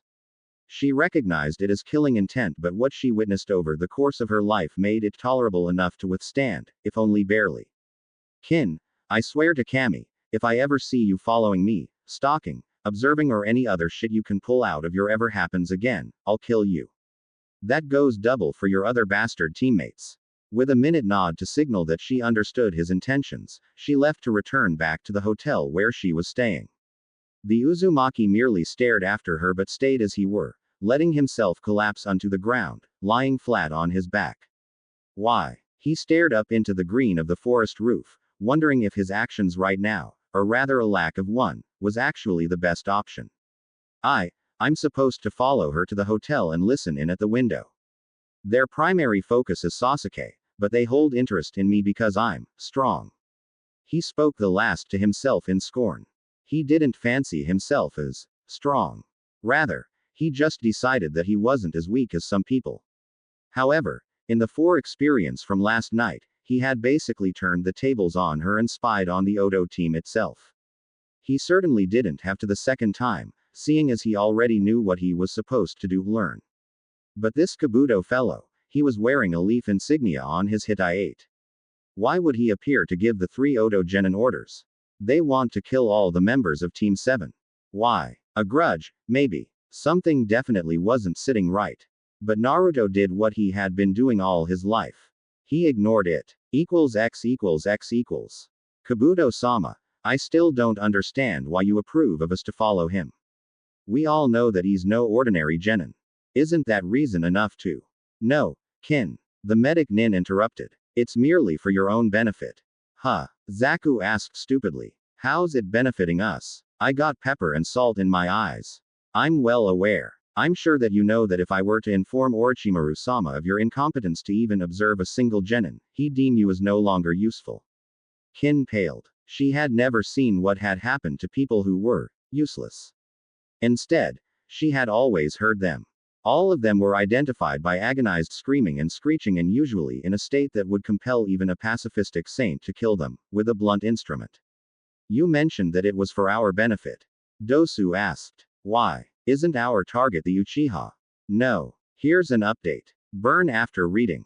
Kabuto tossed a small rolled up pepper to Dosu, who read it aloud. It says to kill the whole team during the second phase of the exams. It also says that Sasuke is to be killed last in order. The knows why. Maybe it's a psychological ploy or something, but I don't understand. Why the secrecy if they just want us to kill the guy in the exams? Something's not settling right, Zaku agreed. Kin decided to just ignore it. Another day, another meager attempt to appease her bosses. in order to keep her pathetic existence in check. What was there that she could do? They were the strongest she knew. Chances that anyone could relieve her of their rule were remote. But why would he insist on us watching Naruto? Kin wondered. Our target is the Uchiha. Kabuto keeps telling me to watch Naruto. I don't know anymore. It's like I picked the worst hand in life. More like the wrong straw. Zaku couldn't help but guffaw. I might as well tail the pink-headed one. She looks like she's training in Sweden. His mirth ended at Dosu's next line. And when we kill the Uchiha, what could the next mission be? What would be our purpose? Kin had no idea what. She had long regretted blundering into the service of the White Snake, but those feelings had long since substituted for one of casual acceptance of her fate. Besides, she had a feeling that she wasn't going to be around much longer. She was bound to fail watching Naruto, and if he actually didn't kill her, it was far less merciful to die slowly in the service of Odo. == Saturday. Finally, Naruto had his answers. It had taken him 2 days, 4 days, or rather the 4 experience gave him the answers he sought. Well, he didn't doubt the information, but he couldn't help but feel a pang of guilt when he recalled how he had threatened her. There was an even bigger piece of the picture to be seen, but at least the pieces were coming together to form a decent bit from which to make theories and assumptions. It also helped knowing that today he was making things right. But everything had to be done exactly and to the even minutest detail.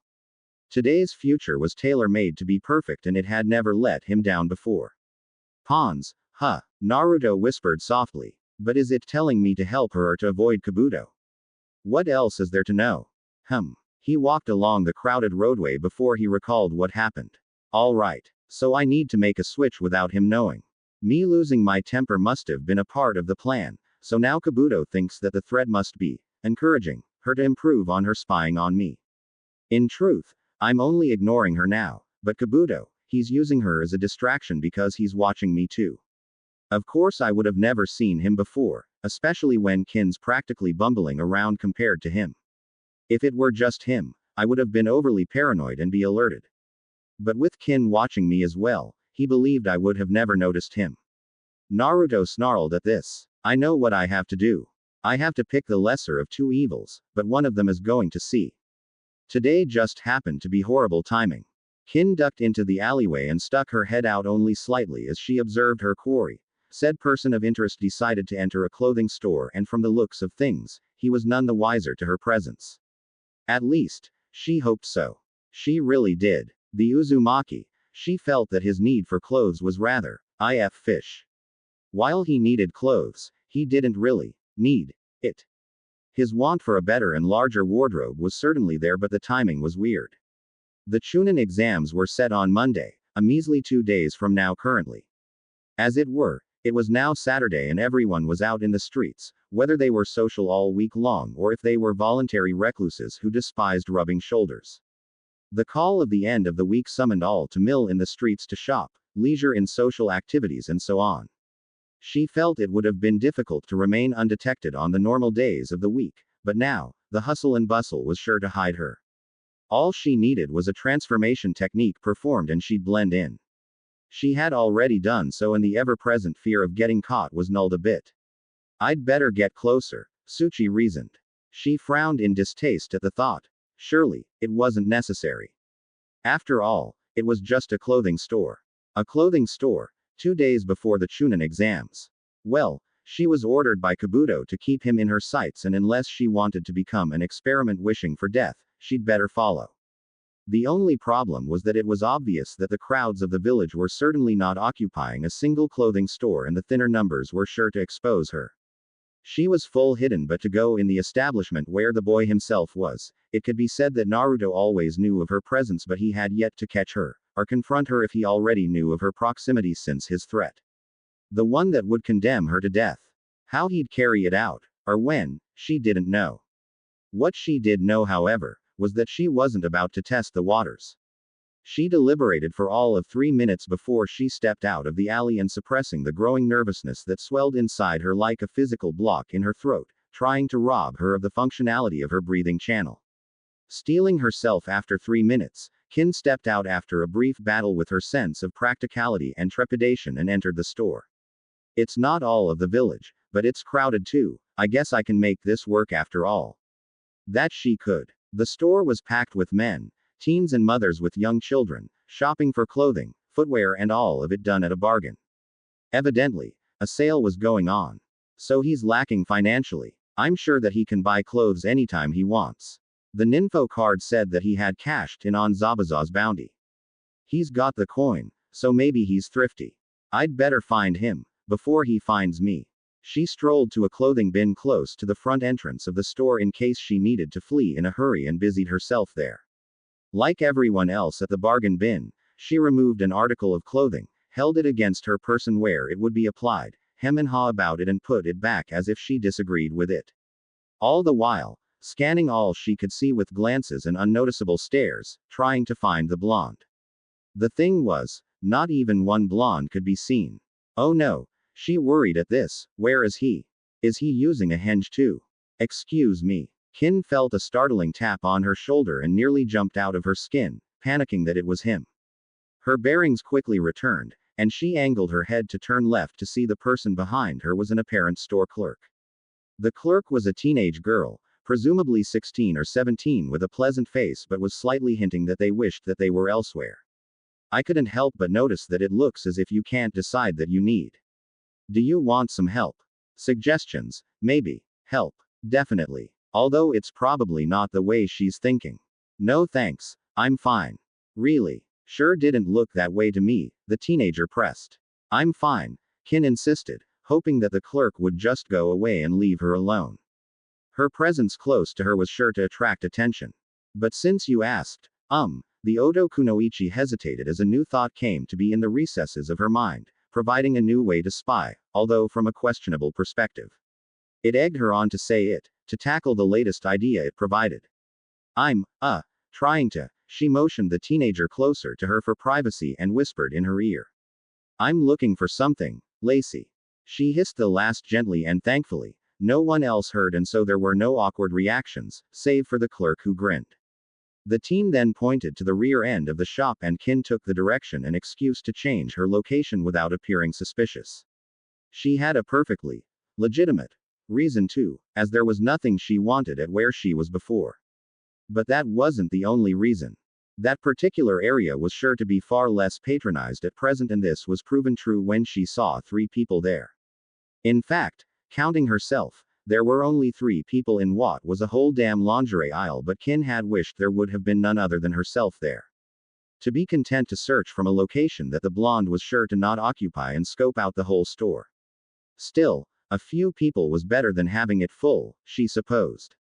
She removed an item off of shelf rack that basically hid the lingerie aisle from the rest of the store and created an opening she could peer through.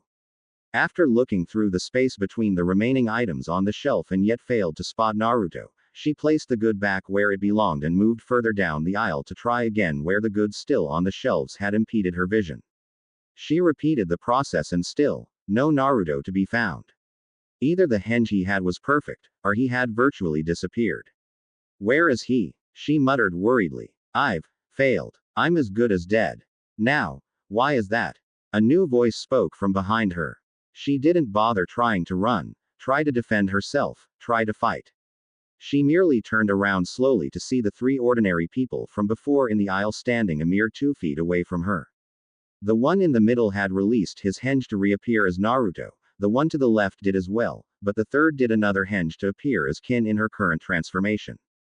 The last one was a bit disconcerting, but Naruto continued speaking. Why is that? He repeated. Is it because I told you specifically to leave me alone? Or is it some other ultimatum given you that has your life pre-offered as forfeit should you fail to gather information on me? His tone was plain but carried illusions of condescension and yet surprisingly, a tiny amount of sympathy. Or regret, whichever one. It was hard to tell. She wasn't raised to be knowledgeable, but she knew enough to understand what he was saying. Both. With resolution strong, she prepared for death. It was rather soft, even by her standards, but she slightly angled her head to the side to bare her neck to him while closing her eyes. Kin's posture was noticeably tensed and it was even more so when she felt his hand rested on her shoulder, closest to where her carotid veins were easily exposed. Her breathing and her pulse quickened and hoped for it to be quick and painless. However, she received no such thing. In fact, she started to believe that he was drawing it out on purpose, just to further her. Kin, open your eyes. Hesitantly, she peeked an eye open and then the other, hoping that she wasn't to witness some horror, or her demise. No such thing happened, and she couldn't read anything from his bored-looking expression. I'm not going to kill you. Calm down. It took several seconds for that to sink in, and then a minute or two to comprehend that he was serious. The clones to his sides that looked like him stepped away. The one that looked like him promptly left the store, but the one that was hanged to look like her left around 30 seconds later, stealing after the first one but not too obviously. The significance of this was lost on her, but there was no room to dwell on the happening as Naruto clasped her hand and began to lead her away. It was only because of her attempts at keeping a docile nature why she permitted this, an aspect that would benefit her. Sort of. Naruto led her by the hand, and while he did so, she noticed that the general area was washing out around them, washing out as in everyone and everything was gradually bleaching of all color. In fact, she was about to yell in alarm, had not Naruto warned her to be quiet. Shush. Don't make any outbursts. He hissed. Wah. What the he? Shish. This one hinted something of a threat and she obliged, falling silent. Instead, she could only gawk in befuddlement as the volume faded out of existence as well. The world could be described as a colorless comic she had once seen when she was on the farm with Shiarda. It was one of his, she believed, and frankly, even this was getting to be far too eerie. It's not them, you know. Naruto spoke softly as he led them to the back of the store, doing his best to tread quietly. It's us. Us. She parroted dumbly. What the hell you mean, us? Kabuto can still hear you here, if you talk loud enough. We need to go out through the back. Naruto cautioned as they approached the store's back exit that was for employees. During her observation of everything else, she hadn't even realized that he had basically led them around everyone out of sight, and it was especially easier, with lackadaisical employees at the back of the store and the fact that they were practically at the back to begin with. The lingerie aisle was their starting point. That particular point needed some looking into, as to his presence of being in that aisle before even her to begin with. Just then, she rediscovered herself and started to struggle. Us. No. He started to run towards the back door and at the arrival, ran right through it. Everything around them continued to fade into black, and Kin started to feel like she was trapped in a nightmare. Before she could yell and beat his hand off of her wrist, his grip on her hand tightened and she was pulled through as well after him. It wasn't a feeling, but more of a sensation of going through a waterfall. It had been growing in her without even her own notice, becoming a jarring experience she couldn't help but have. It was over as soon as it began, but all that lay beyond them now and behind them was black. Completely, well and truly, black. Not black. It was nothing. Here, she did scream, but it came out as dead silence. It was all so quiet that she thought that she would lose her mind. Well, she did, in a way, but she regained it when she looked back down at herself. When she realized that she was losing color as the boy ahead of her still holding her hand, Naruto was once again pulling along a raving lunatic of a kunoichi and ignored her attempts to struggle out of her gasp, as well as buffet him to get him to let go of her.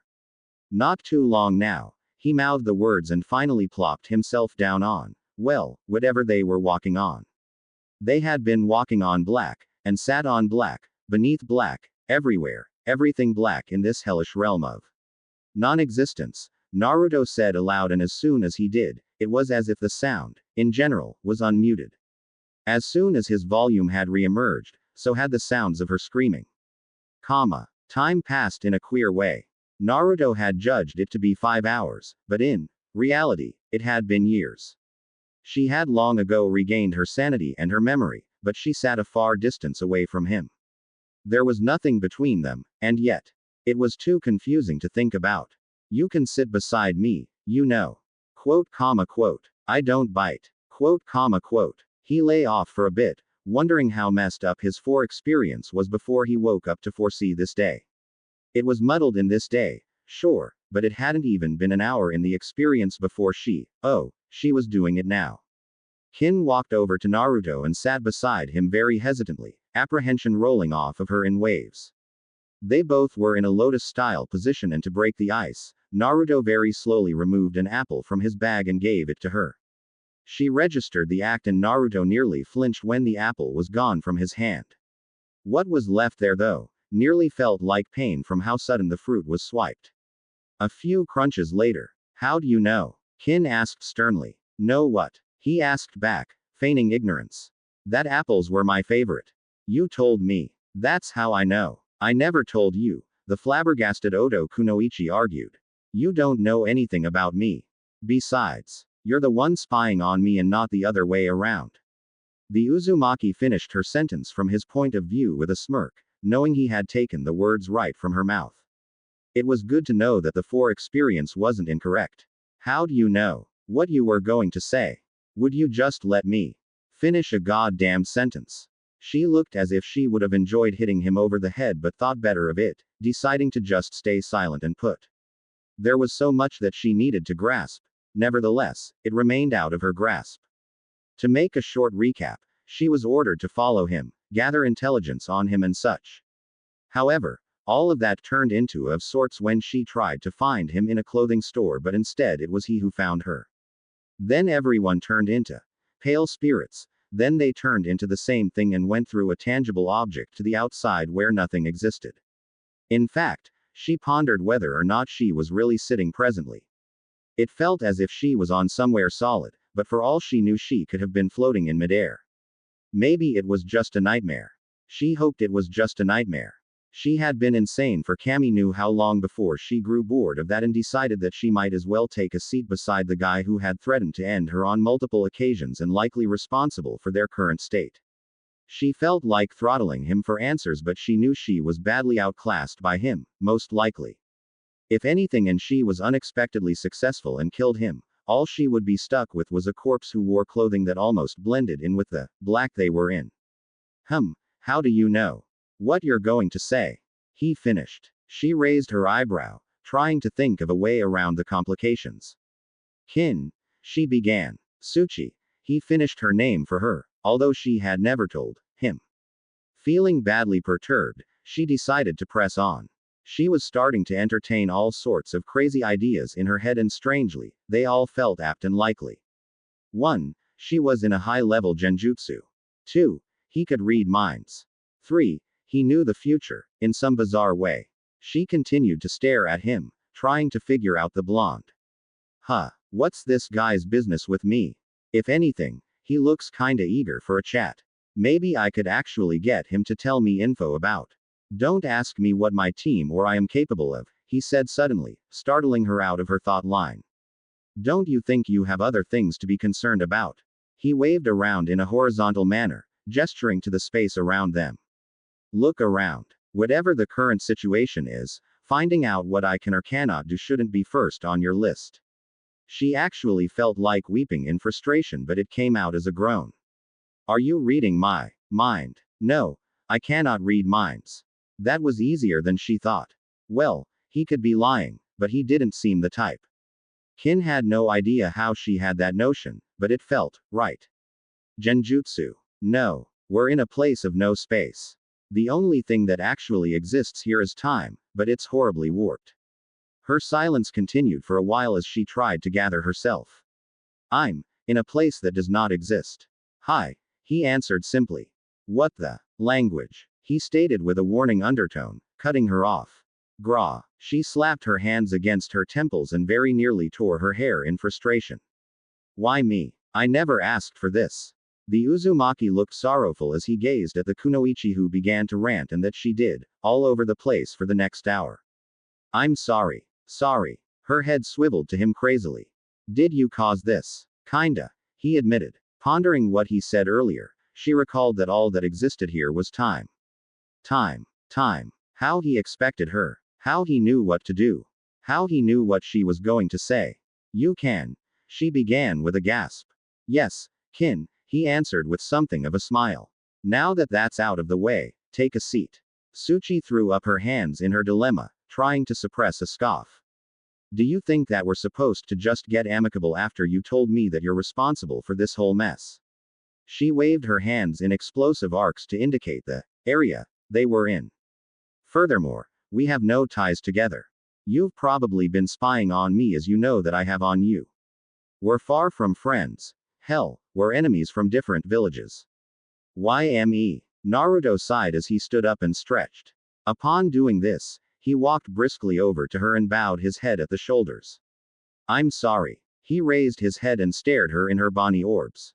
You didn't have to be here. Rather, you were actually the lesser of two evils I was forced to pick. My selfishness had a part to play, but. What do you mean, lesser of two evils? She interjected. I'm not going to beat around the bush. It was either you to be here, or Kabuto. To be honest, I'd much prefer having you here than that scumbag. Either way, I had to do this with somebody, or I'd die. Kabuto. She suppressed a shudder as she recalled the medic. How's he relevant? I was the one following you like a big, good for nothing. Hey, Naruto spoke in a consolatory voice. You're being too hard on yourself. But to be blunt, Kabuto was in your shadow, kinda. He knew that I'd catch on to him if it were just him. Instead, with you bumbling around, he believed that whenever I felt a spike in paranoia or detected shifts in motion, I'd think that it's just you. That's actually not hard to believe, she said finally. It made a lot of sense, to begin with, not to mention the fact that it would explain why Kabuto had insisted on her sticking to him. How much do you know? What is there to know? Naruto asked. Kabuto and you three Oto Genin have an unhealthy interest in me and my team. Good. He doesn't seem to know about the invasion. But, he admitted to having knowledge of the future. He's bound to know about it before it happens. You alright? You look like you just had. Get us out of here, she interrupted. Now, it doesn't work like that. Comma. Kin stroked her forehead, trying to alleviate her growing stress levels. You gaffed Kabuto by using your two clones to act like us and leave, while we entered this hellhole for reasons known only to you, just so you could. You make excellent company. Naruto unsealed a book and tossed it to her. So welcome to the longest day of your life. How long? Doesn't matter, he responded gruffly. But if you need specifics, it's been 3 weeks or so by the original standards. We have another one to go. A month. She boggled. We missed the Chunin exams. No, we didn't. He returned to whatever he was doing in his large notepad with his pencil, making sure to keep it hidden from her. No time's really passing here. Just don't try to figure it out. Tsuchi felt the ache that had been welling up in her head recede as he instructed her not to think about it. What kind of book is this? She thumbed through the book and a scowl marred her features. This is some heavy shit. As she leafed through it, she could feel her podunk countryside education getting outspanned by their limits. While she could read to some extent, this book was like a dictionary. It'll keep you occupied. If you don't wanna read, sleep, talk, find something to do. Why don't you get us the outta here sooner rather than later? Kin, you and I both know that you are not in control of this situation, besides, you don't even like swearing. She held off when she realized that she had no argument to something like that. Fine. How come your hair's so long? 'Cause I never cut it, she answered bluntly. She really didn't feel like talking about this subject and without delay, tried to switch topics. Hey future boy, what's the meaning of? I don't know, alright. I'm not omniscient. He continued scribbling away in what he was doing without even looking up to acknowledge her. The raven-haired Kunoichi furrowed her eyebrows at this and tried to ignore it with a mild shake of the head. Going over the book one last time, she gave up before throwing the thing aside and decided to see whatever the hell he was doing. She approached Naruto casually, but as soon as she came within a foot of him, he moved away as well, hugging his work to his chest to hide it. What are you doing? Something. Obviously. Something. What? She was bored out of her mind and was eager for any sort of distraction. She could see where he was coming from when he spoke about wanting company, but why the hell did she have to have the bad luck to be the one he chose? Of all the days to be me. Kami give me strength. Comma. If we've been here for nearly a month, how come? We don't need to eat, sleep or answer the calls to nature. Just don't try to figure it out. Everything's just slowed down to nearly zero. Naruto flexed the fingers on his right hand, faint white lights glowing around his hand. Instead, he remained focused on his work before him. Now for your next question. I think milquetoast means an unassertive person. Comma. No, I can't just tell you the future willy-nilly. I'd shiver to think what you'd do with that information. Kin sighed. How much longer? Lost track a few days ago. He mumbled apologetically. By now, his entire body glowed white and he had refrained from answering any questions from his companion about it. He knew what was happening. He knew. He had had a Kekkei Genkai after all. This was proven that his abilities had heightened. Not his knowledge of the future, but he could feel the grasping of what he knew about the abilities themselves feed directly into his mind. He knew what they were of, and he was actually learning how to use them. Although the latter was actually a very slow progress. But in spite of that, the Kekkei Genkai accelerator was a resounding success. Well, he was going to die 30 years younger, but who really gave a damn?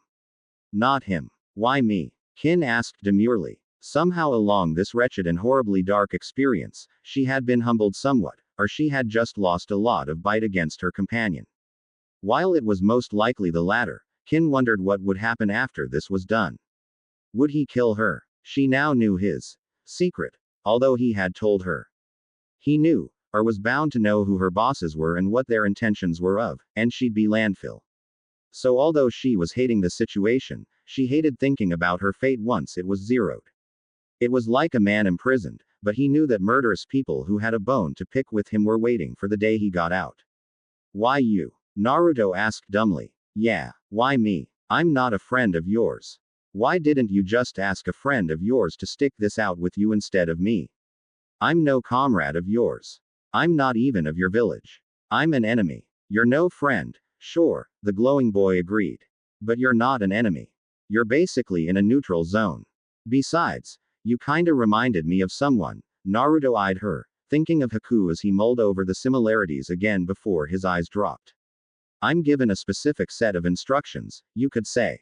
But what's given me is a choice between Kabuto or me, she interrupted for once. But you fought and beat Zabuza. I'm sure that you could fight Kabuto if you wanted, instead of dragging me into this. I don't ask questions anymore. Naruto stated firmly. I don't second guess instructions. I paid far too much last time, and I refuse to. He suddenly caught to what he was saying when he saw her confused look. Never mind. Look, I know I said I was sorry and all, but I didn't apologize for, well, threatening to kill you. It's really a waste, you know. I really wasn't going to. Although I am blooded. He affirmed the last, letting her know that he was not above killing. Keep your mouth shut about this, and you keep your life. Meh, whatever. I kinda figured, she replied nonchalantly. What going to happen when this thing is over and done with? You get to do whatever you want to do. You haven't lost anything. All you're doing right now is experiencing something extra. It'll be like no time had passed in the real world. If you say so, she tossed the book to him. I'm done. What else have you got? That's it, he uttered with mild regret. But if you want to pass the time, you could always keep talking. It makes me feel good not to know that I'm all alone here. Kin absent-mindedly rolled her eyes. Glad I'm useful for something. He no longer glowed. He was fully radiant, and Kin could no longer look at him without half-shielding her eyes. It got on her nerves, but somehow, she got the feeling that she had stumbled on some sort of metamorphosis of his, and suffice to say, she was awed. In a world of utter pitch black, he was like a pure white beacon, save for the black and gray flashes around him every now and then. Seriously, after running out of extremely limited small talk topics, how could she not want to talk about wherever they were in, or whatever he might be becoming? But he wouldn't say another word about that. Besides this, she got a feeling that someday, she might end up looking like him. Finally something new began to happen. The darker flashes and glows that had increasing in frequency and vividness had finally taken over his body. The right side of his body was completely white, but the left side was completely black, so much so that it blended in with the darkness of the area they were in. That in particular was as black as new moon at midnight in the bottom of a coal mine shaft. However, between those adverse regions, his head and the middle alignment of his chest and gut right down to his groin was a perfect gray. Kin decided to just try and ignore it. He wasn't going to talk about it, that was still understandable. After all, she was to be spying on him and she already knew enough to put her future in jeopardy.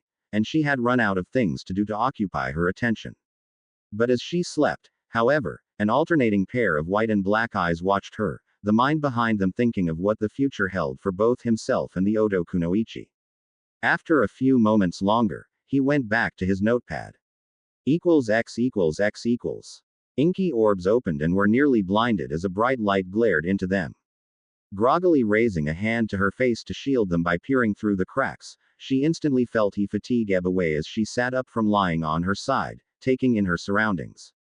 Wah. Naruto. Where are we? No answer. Naruto. Kin looked around, taking in the immediate settings. She was no longer in the pitch-black realm of just time, as Naruto had put it.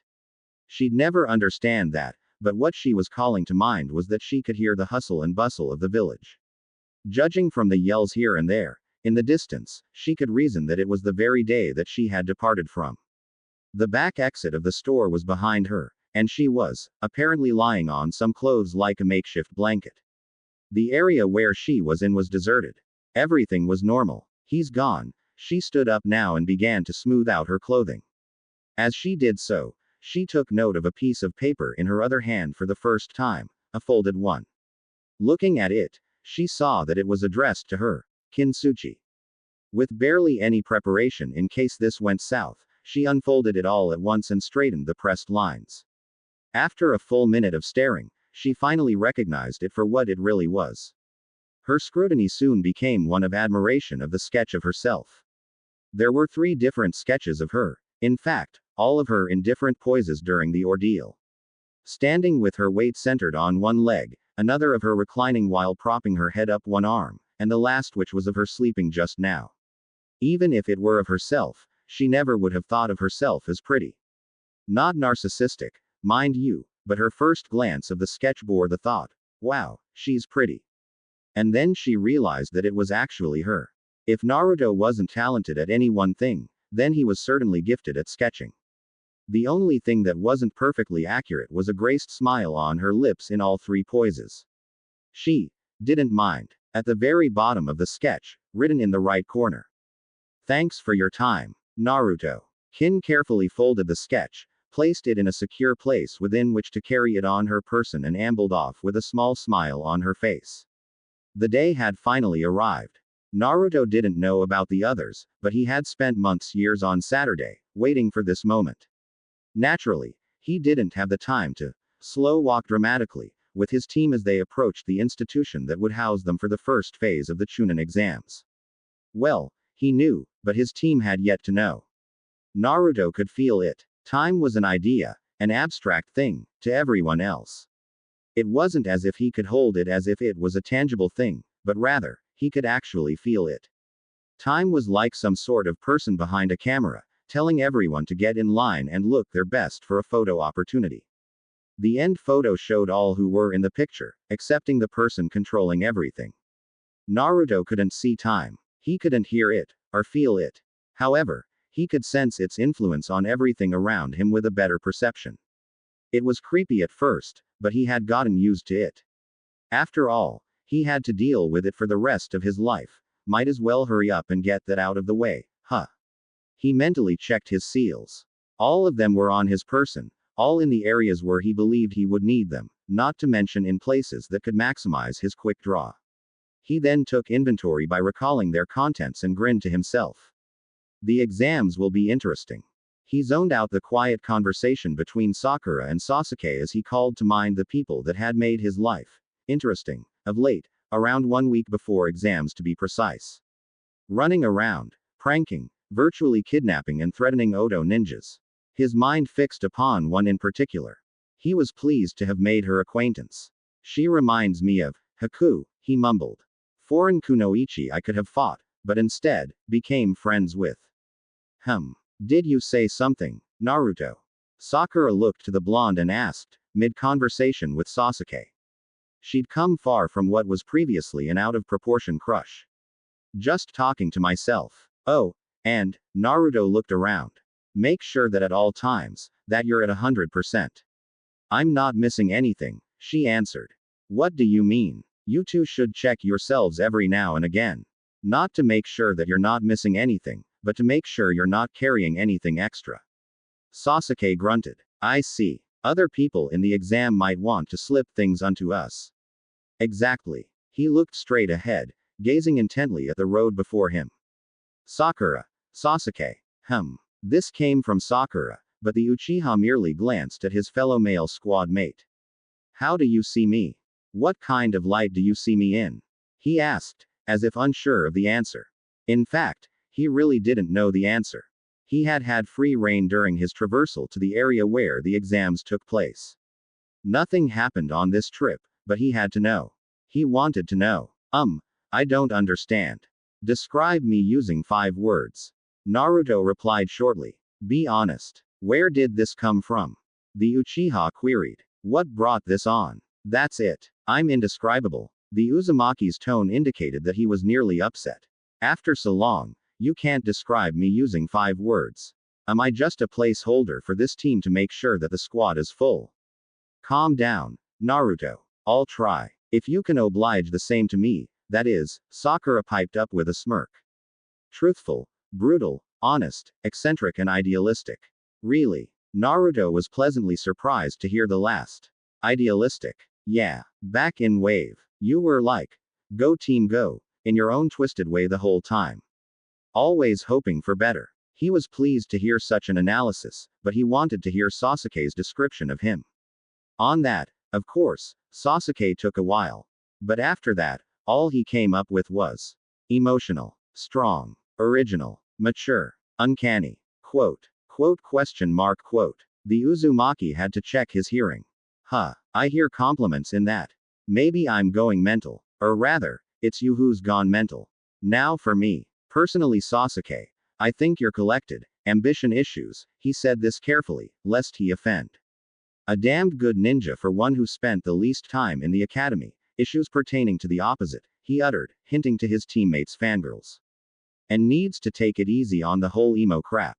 Me. The onyx-eyed youth couldn't believe the portrayal. Emo. You're getting over it, Naruto mumbled. Mostly because we treat you like a regular human being, despite others of the village who think you're the best thing since sliced bread. And he's back, Naruto sighed. And now for Sakura. Oh boy, I'm at a loss for words. He saw that Sakura was about to speak up but he shushed her. Not necessarily a good thing. You said that I was brutal and honest. Now, I'm going to be brutally honest. He reached into his pocket and took out a now worn-looking picture of Team 7 the day after they were christened a squad. The next one he retrieved was a recent one of them leaning against each other after a long day of training. That one was taken by Kakashi at a reasonable time and distance. It was a brilliant photo op, one of them all leaning against each other as they sat on the ground. Do you see the difference? Naruto asked Sakura. The Pinkett looked and could see the differences, sure, but not the ones that Naruto wanted to hear. Not like clean and dirty, or presentable and filthy. Alright, I'll tell you. In the first one, you were bratty, loud, skinny, biased, in short, a fangirl. She did not answer. Instead, she let him continue. In the second one, you've matured, settled, have some meat on your bones, fair, in short, a kunoichi. And that face she made, that face that he saw her make, he was sure. He was sure he couldn't be any prouder of her. You've come a long way. You don't fawn over him anymore. You treat him more like a good friend, and he you. You're not quick to judge people, comparing them to him. You don't complain over training, bash the very idea of eating, or being afraid to get your hands dirty. You've advanced yourself. I mean, look at us. We're a team. He gestured to the both of them as well as himself. I know we all have our skeletons in our closets, but who doesn't? Let's go to the exams and rip shit up. Naruto. Yes, Sakura. You seem to always be in the know about what's going on, she hazarded. Any tips on what to do? He finished. After seeing her nod, he continued with a sigh. For these kinds of exams, I'm sure that they'll try to separate us. They'll test our strengths, tenacity under pressure, mental agility, or just straight up make us fight one another. All I can say is that all we have to do is don't let anyone psyche us out, and grin and bear it. Alright. Fine. Naruto scrutinized them once before he took hold of the knob and turned it, opening the door and allowing them to enter before himself. Almost immediately, the door slammed shut behind them, and there was no knob on their end. There was only a single door at the end of a long hallway. Well, let's go then, Sasuke muttered. Following his lead, they all advanced to the door in a long walk. Upon reaching it, all the door said was, "Do not enter." Naruto scoffed. "Oh really?" Sarcastically before opening the door. "Let's go inside." "Are you sure?" Sakura asked. "It's a rule, right?" "Are you unsure?" Naruto asked back saggistically. She was the first to enter after all. X equals X equals. I heard that they're changing a lot of things this year, besides the fights at the end.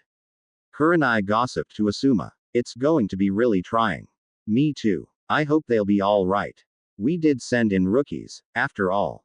You sent rookies. Guy yelled in a smug-sounding tone. My genin are well seasoned.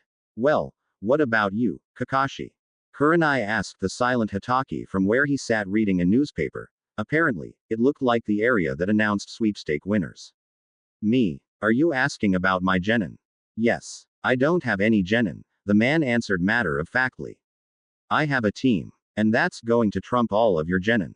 And when the time comes, I'm sorry for any one of your genin meeting any of my students when fighting. Care for a wager? Asuma asked with a smirk. Wager. Kakashi was next to the man in an instant. But of course, had they known about the history of the members of Team 7 in Wave, Kakashi doubted that any of them would have anted up to bet. But they didn't, and it didn't matter if he had to bribe Naruto to find out the future of winning for him. This outcome was as good as set in granite anyway. Not only will I bet on my team, I want another bet on which student will win the whole exams.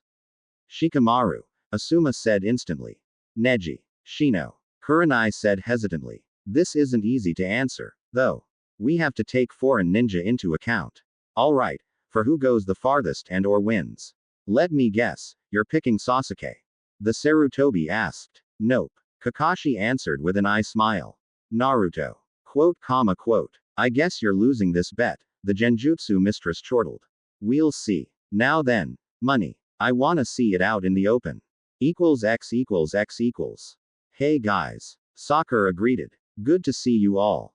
Looks like we're all here, Kiba responded with a feral-looking smile. All of us rookies, that is.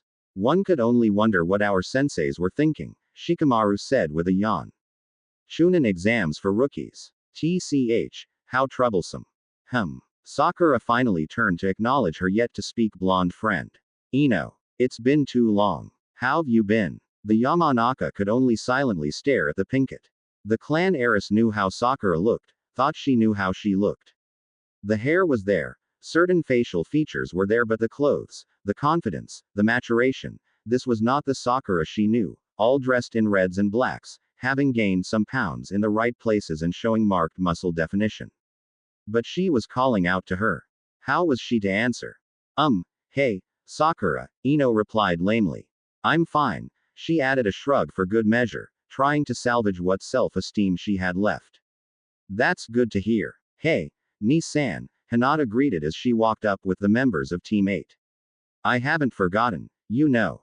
Her statement shocked all those who knew her, and her crush, or rather previous crush on the Uzumaki, and all eyes flitted from her to Naruto. I'm still unharmed, Naruto said testily. Except for the time you repainted my favorite bench brown. The truth was, he knew that she was pranking him, but he sat on the wet paint bench anyway. If she had failed to keep trying to prank him, she might have lost confidence. But not enough for bragging rights, though, as it was nearly nightfall and not many people could get a glimpse of him then anyway. Still worked, the Hyuga boasted. The score is 4-1. You don't have much to brag about. Whoa, what the hell is going on? Kiba half yelled, now infuriated. What is this? He's not aware. Imouto, Naruto said in a hinting tone. Didn't you tell him? He didn't ask. So I said nothing. There was a bit of bout there and then between Hinata and Kiba, and while that took place, Naruto looked in the area where he had afore known where to look. And there she was, standing next to her teammates. But what was with the pose? He supposed it was an anime sort of thing. He did see it on television once. Heh. Cool. Did I just think that? He glanced away before she became paranoid enough to notice his stare. Must be a blue moon this week or something. I probably shouldn't try to get her attention. I still gotta follow the rules of the 4 experience, even if it means that I have to put up with Kabuto. He thought the name as in the manner that he'd spit on the person, and to think of the devil, the self-same person showed up. Hey, you 9. You might want to take it down a notch. A newcomer in a mystery shade of purple magenta came on scene, marked as one of their village with a leaf Hittite. He had silver hair, and wore spectacles. You're attracting unwanted attention to yourselves. Doesn't that take off the attention off of yourself? Naruto asked back pointedly, hinting to the undercover med nin that he was aware of his practices, if he caught the hint in the first place. And who are you to tell us what to do, anyway? He ignored the glares from other contestants for Chunin status, although certain others of the 9 were. I'm Kabuto, the newcomer answered. I'm a bit of a veteran genin. Took the exam 7 times. Are the exams that hard? Or is it that you just suck? Naruto taunted. Elsewhere, the Uzumaki could have sworn he might have heard Kin giggle just once, and shushed herself.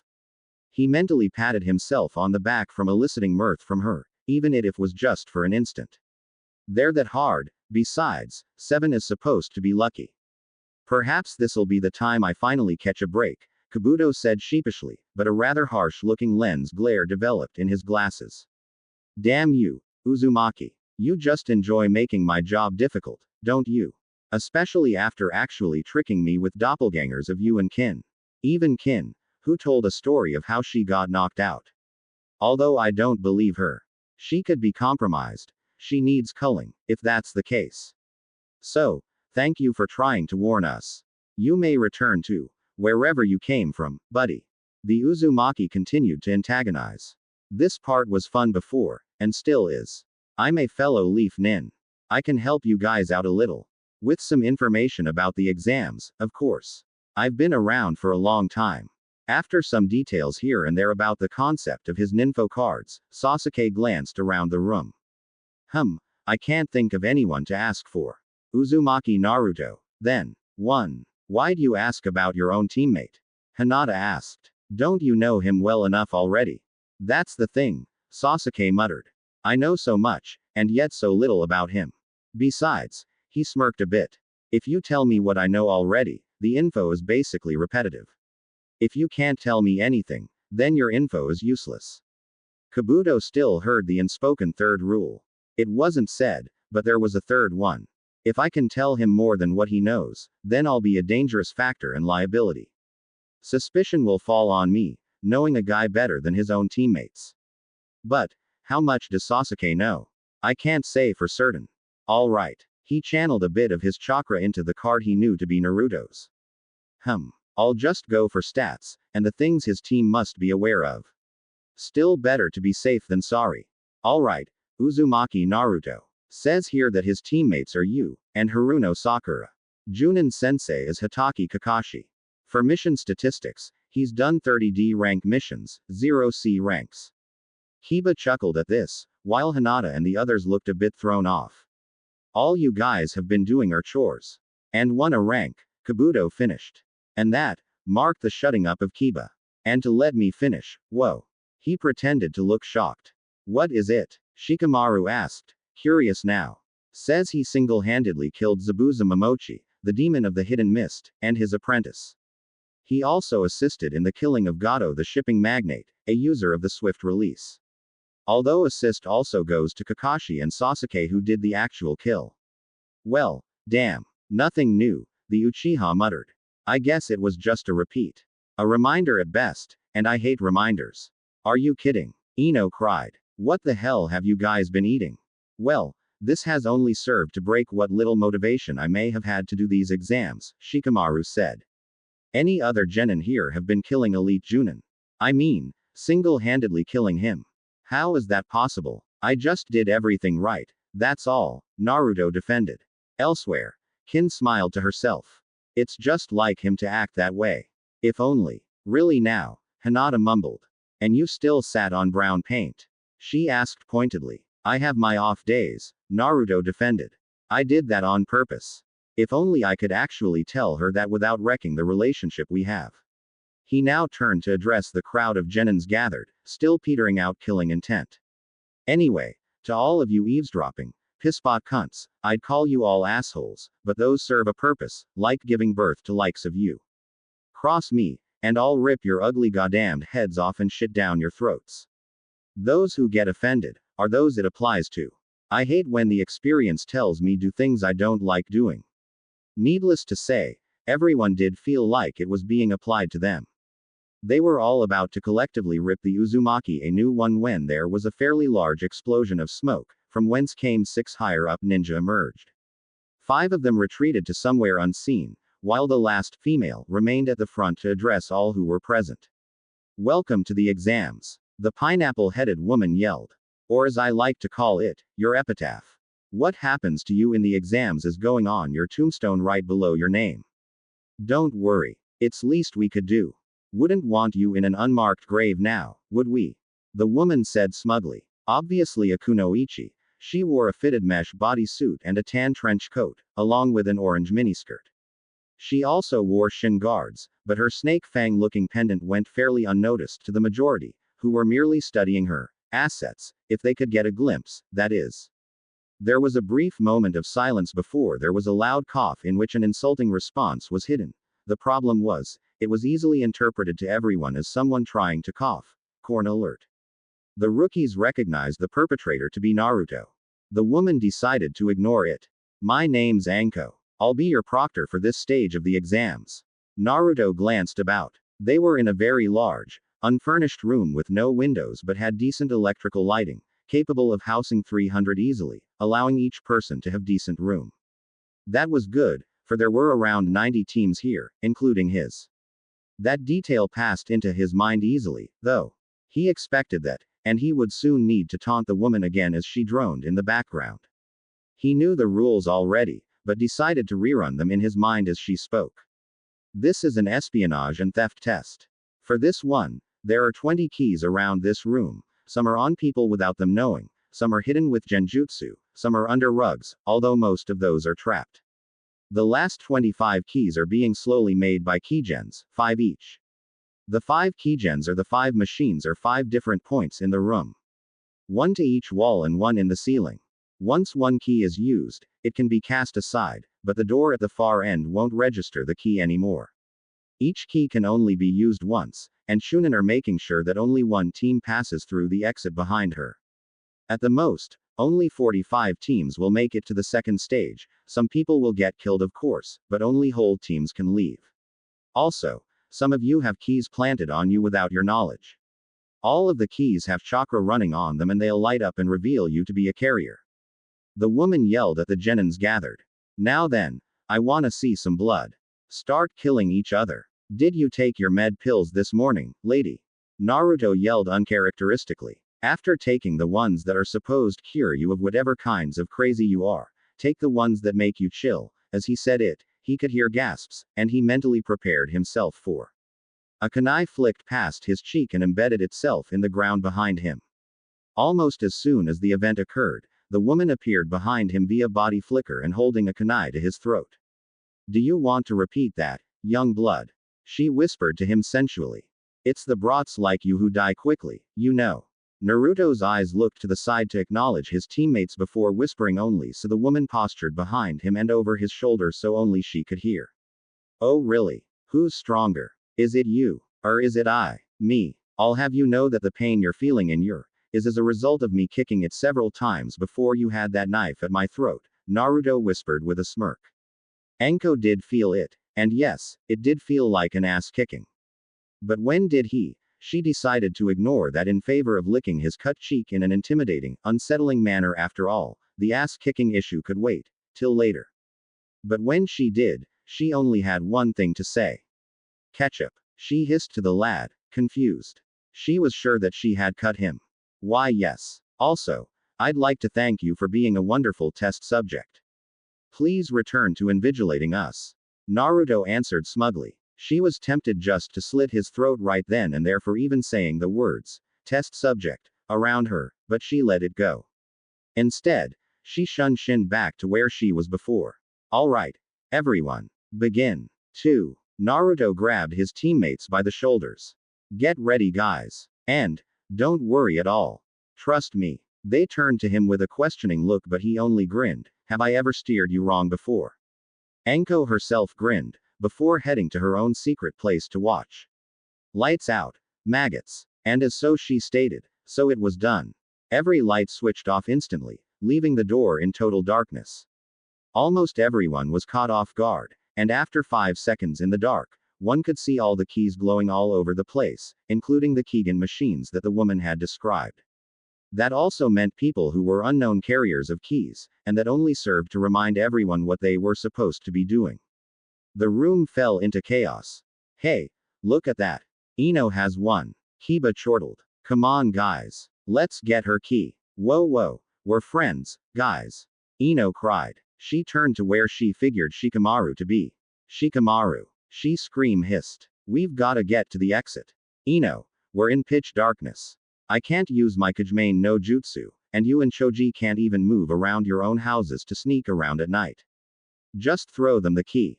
Besides, have you been seeing what's been happening to the key carriers? You can't. You can hear them getting murdered. They haven't noticed you yet because we're at the back. Get rid of the key. We'll get another in the middle. Better yet, throw it in the center of the room. But hey, stop violating. Who's that? Ino shouted. It's Hinata. The voice said before removing the key from Ino's person. The key could be seen glowing in midair and it lit up a smiling Hinata with her Byakugan activated. Huh, this is weird. You said it, Naruto's voice said. She sharply turned to face its direction, but a blood-curdling scream was heard, and Hinata shivered, seen by all of the rookie nin. What was that? Sakura asked. One of the key holders just got mobbed by a lot of kunais and senbon. Hinata announced. The lights came on now for a full second, half blinding all. Sorry. Anko's voice announced from her hidden corner. I just wanted to see who got axed. Don't forget that keys are all over the place. Let the carnage continue. And the lights switched off again. Hinata was one of the few who could see the people looking toward her and flung the key away at a trio of rain ninja. Almost immediately, one could hear their cries of pain and the sound of liquid dripping before the keys switched holders again. Let's head to a Keegan. We'll remove all the keys except for the last and toss them to these contestants. Naruto ordered to his team. Sasuke, you're our eyes. Sakura, hold my wrist and don't let go. No matter what. Hi. Good. Sasuke, I'll follow you when you talk. Just keep saying 7, and I'll follow. HN. Sounds like a halfway decent plan. I know, Sasuke, I know. Elsewhere, Kin and her compatriots were fighting to get to one of the keygens in the corner closest to them. Suddenly, she had to shield her eyes as she was flashed by something bright. Whoa. Did you guys see that? See what? Zaku asked, confused. I still can't see a thing, besides the keys lighting up and revealed carriers. Same goes for me, Dosu agreed. Are you developing some sort of eye problem? No. She chose to ignore it, since it was only on her end it was situated from. It flashed on again, but his time, it stayed on. Looking to the source, she half gasped. Are you guys sure you're not seeing anything? No. Just keep trying to get to the objective. Naruto felt paranoid in the dark for some reason. Someone was staring right at him in the perfect darkness, but he knew not how or why. But instead, he ignored the feeling for getting his team to the objective. Feeling the rush of power once more, he focused with all of his being to fuel the zone, one of his latest abilities at the right time, initiating it at the right time. He could still only keep it up for 5 seconds, but Sakura too was getting affected, but not as much since he was holding her hand. A moment from his future rang in his mind, and he initiated his ability again with a hissed whisper to himself, before swinging Sakura forwards to make her kick a genin hopeful in the jaw solidly with her heel. She was prepared to hit the target, sure, but if she only knew how much she was being augmented. Get to that Keegan. They were all glowing, but they were heading to one that was almost completely ignored. It was the one farthest from the exit, and Sasuke was first to reach it. His Sharingan enabled him to see the chakra of the keys and somewhat vague outlines of combatants since the room was ever so slightly lit by the glowing keys. But only to the point that the Sharingan was useful, but no one else could see unless they were a Hyuga. If you were one, it didn't matter. As a matter of fact, Sasuke was sure that Hinata and her team were gone already, right after another team that had a Hyuga on it.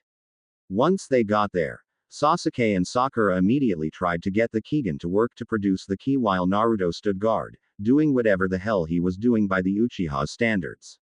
He was just standing there, but for some reason, he was commanding an impressive and powerful presence. If only he knew. How do you get this to work?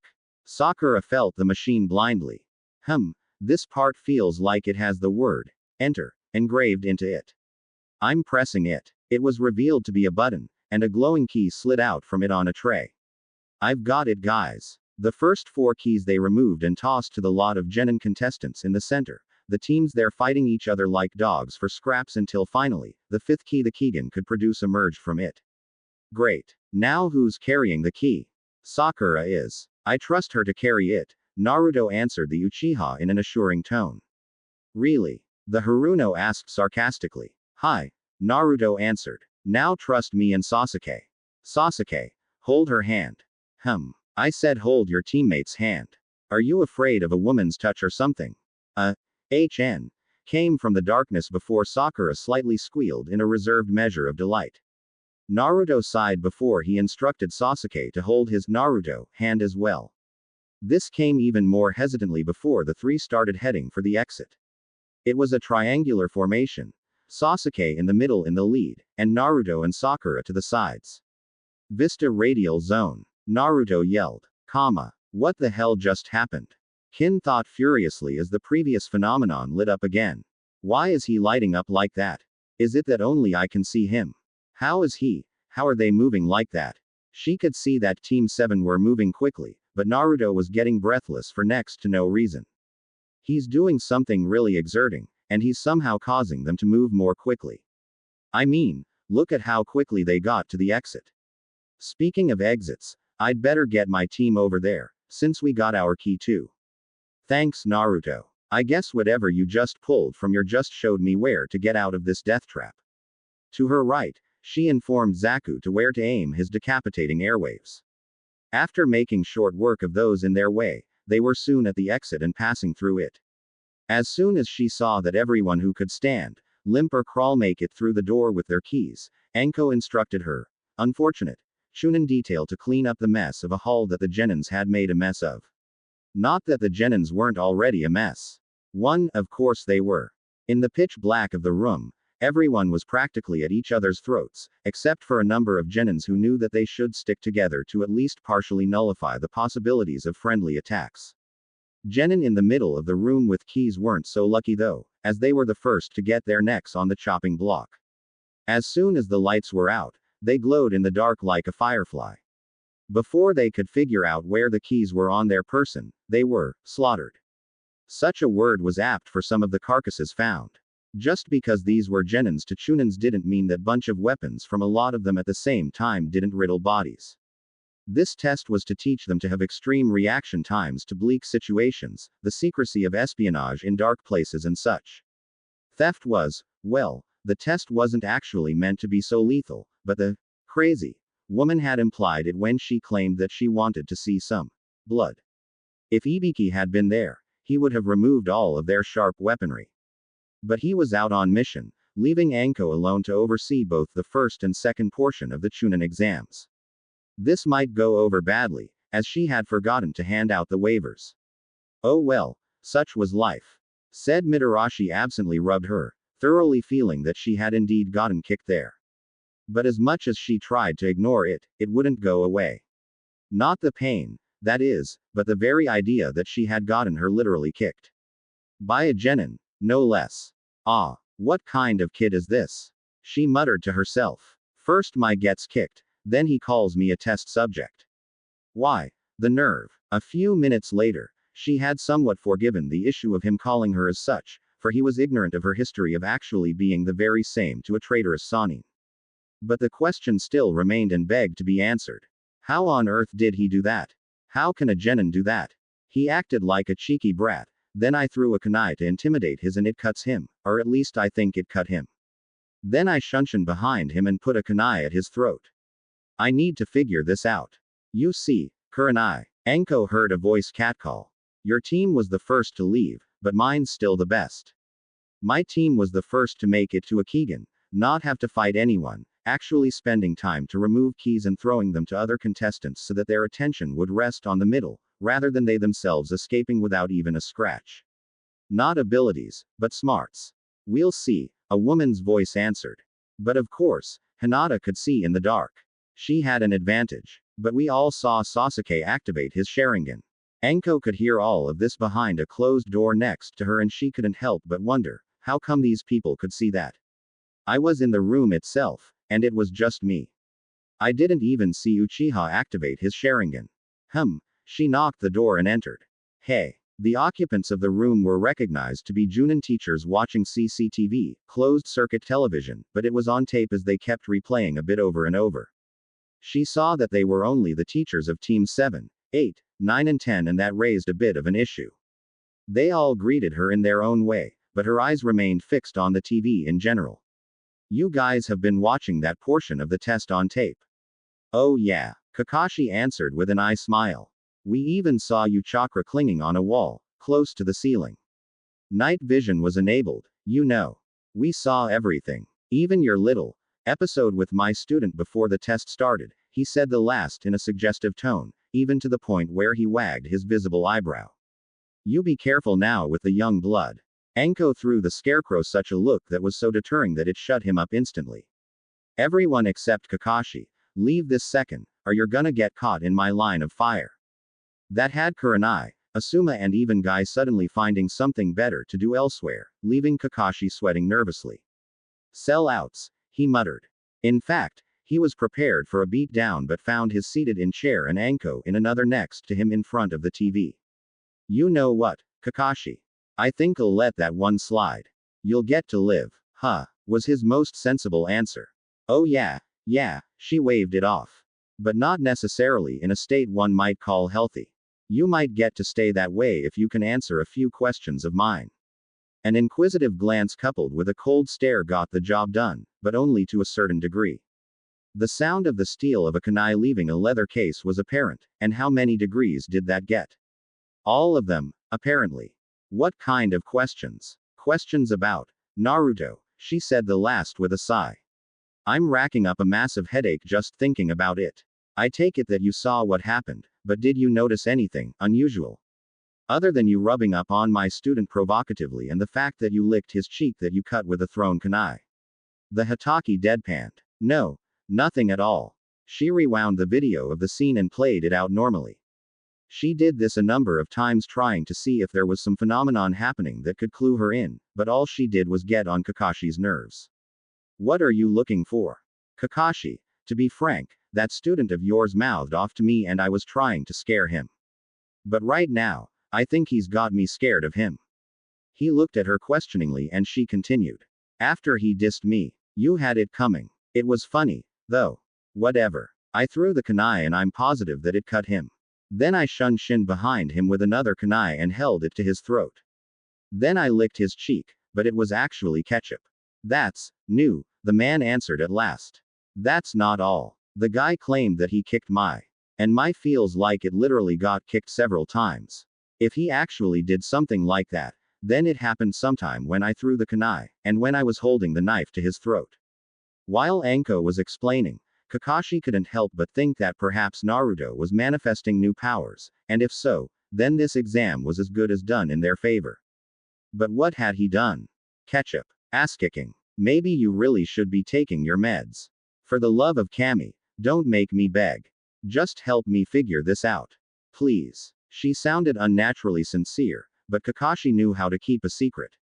But then again, this was Anko, for crying out loud. If anyone deserved a break, it was her. And she was having some tough times recently. Tough as in what one might call a localized recession for one person. The village had her off almost as bad as Naruto, a cesspool of a background and history despite what she had done to redeem herself as a splendid kunoichi, pulling double duty for the exams that she didn't even want to do in the first place. Yep, she was one of those unfortunate people who had far too much shit on their plates to sort through. She was completely baffled. He might as well help her. This way he could figure out what was up with Naruto, with her information. She could keep a secret, and besides, even if he asked Naruto what was his latest biz, it would be like trying to squeeze blood from a stone. Naruto was particularly stubborn about info about his mysterious abilities to know the future. Sure, I'll help you. This is kinda new to me too, but Naruto's unique. He's done a lot of firsts, if you ask me. What kind of firsts? The Mitarashi asked curiously. He's the first ninja to fight utilizing household items to fight with. Like vegetable oil and salt and pepper and such. Does that really work? Anko asked, perplexed. It works for him, the man said carefully. Makes his own weapons. I can't really explain those. Secret or you don't understand? A bit of both, actually, the man admitted easily. But the one thing is, he gestured to her to come closer so he could whisper. He doesn't make any mistakes, unless they're intentional. He told half of the truth, but not how he could make such an achievement. Anko pushed him away almost angrily. That's a load of bull. If you don't make mistakes, that means you're perfect. There's no such thing. He's killed Zabuza Momochi single-handedly and cashed his bounty. He also killed the guy's apprentice, a skilled kunoichi who had the Hyoten. Separate fights, single-handedly won without a scratch, but did both of them in with a mess. As he spoke, her eyes grew to the size of saucers. Holy shit. So is it still a load of bull? I'm a believer. But that doesn't explain what he did to me. That guy, if only I couldn't make mistakes. The scarecrow could tell that she was bemoaning again and he couldn't blame her. The first issue. You claimed that you felt that your was kicked. Yeah, it wasn't genjutsu or anything. It was all physical. But that's the strange part. I didn't feel anything for all until I had the knife at his throat. This video has a frame-by-frame feature. Let's take a look and see. X equals X equals. Let's count the teams. 30. Naruto said while blinking disinterestedly. Although 10 of those teams have members who are hurt, both badly and mildly. Also, every one of us, Rookie 9, made it. At this point, Sakura didn't question or doubt him anymore. She didn't even bother to try and double-check that, or try to investigate his source of information. She just accepted it as it is. Okay. Sakura kept glancing at the clock. They say that the next test is tomorrow morning. Should we go home, or do we stay a while to scope out the teams? See what they're capable of. I'm willing to leave, Naruto remarked. You two can stay if you want to. All right. Tomorrow. Then, Sasuke muttered. Naruto acknowledged it as a social mannerism for departure, but it was more like some sort of reckoning, Sasuke consoling or high-talking to himself. X equals X equals. How was he glowing like that? Kin thought furiously to herself. And was it just me who could see it? He was practically lighting up the whole room, without actually giving off a light to the surroundings, as crazy as it sounded. My teammates didn't see him. I'll just accept that I'm the only one who could see what he did. Although the kind of vibe that he gave off was different at times. Like light. Although one felt white, and the other black. What was he doing? Was it something time-related? Like how I asked him if he knew the future. But if I can actually see what he's doing, does that mean that I'm special or something? They finished their trek through the hallways until they met the exit at the end of the passageway. Once they were there, they had to present their identification and their key at a checkpoint set up for the purpose. They were then instructed that their next test was at 7 the next morning. They were done for the day. So what? It's like noon right now. Why don't we just start the next phase now? Zaku asked as a complaint. Don't be a baka, Dosu chastised. Some people need to pull themselves together and recuperate. Not everyone had our kind of mettle. Hey, Zaku grinned widely. I just blew him away. They didn't even have a chance. Man, ever since I got these implants, I feel like I could take on anybody and win. Keep your voice down, idiot. Kin muttered. You wanna let the whole world know what your arms can do. No one saw in the exams, and you should keep it that way. Faye. The sole kunoichi of the team felt a need to be alone. I'll just see you two later at the hotel, K. I'm gonna go get some food. Whatever. She found herself wandering through the village. The excuse to leave because of a need for hunger was half-merited, but now as she walked, she felt like she was becoming ravenous. Problem was, she could smell two different things. I can't believe I have to make a choice. One way, I can smell apples, and the other way, that Ichiraku ramen thing. I can't even decide. She didn't know how long she was standing there, up until a flash erupted in her vision for a fraction of a second. Well, it was like a flash, all of her surroundings became gray for an instant frame. After it was gone, she found herself holding things in both of her separate hands. In fact, she nearly dropped if she hadn't done a useful double take. In her left hand, an apple. In her right hand, a small piece of paper that held the words, Ichiraku, on it. It didn't take a genius to figure out who was responsible for this, nor did it take one to guess her next move. I guess I don't have to go buy an apple anymore. Only one place left to go. Comma, comma, comma. Well, hey, you, Ayame stumbled, trying to remember a name. Huh, I don't get your name the first time. My name's Kin. Oh, well, Kin, Ayame said the last in a bit of a purposeful slur. What would you like today? Let me get a chicken ramen, please. Comma, comma, comma. One large bowl minus contents later, Kin handed it back to the waitress and was about to just pay and leave when her eye caught the placemat on the table. The looks were off, and when she examined it, she realized that there was a sheet of paper invisible taped to the white mat. In fact, it was a note. She picked it up, what was in fact a white sheet of paper taped over a note underneath.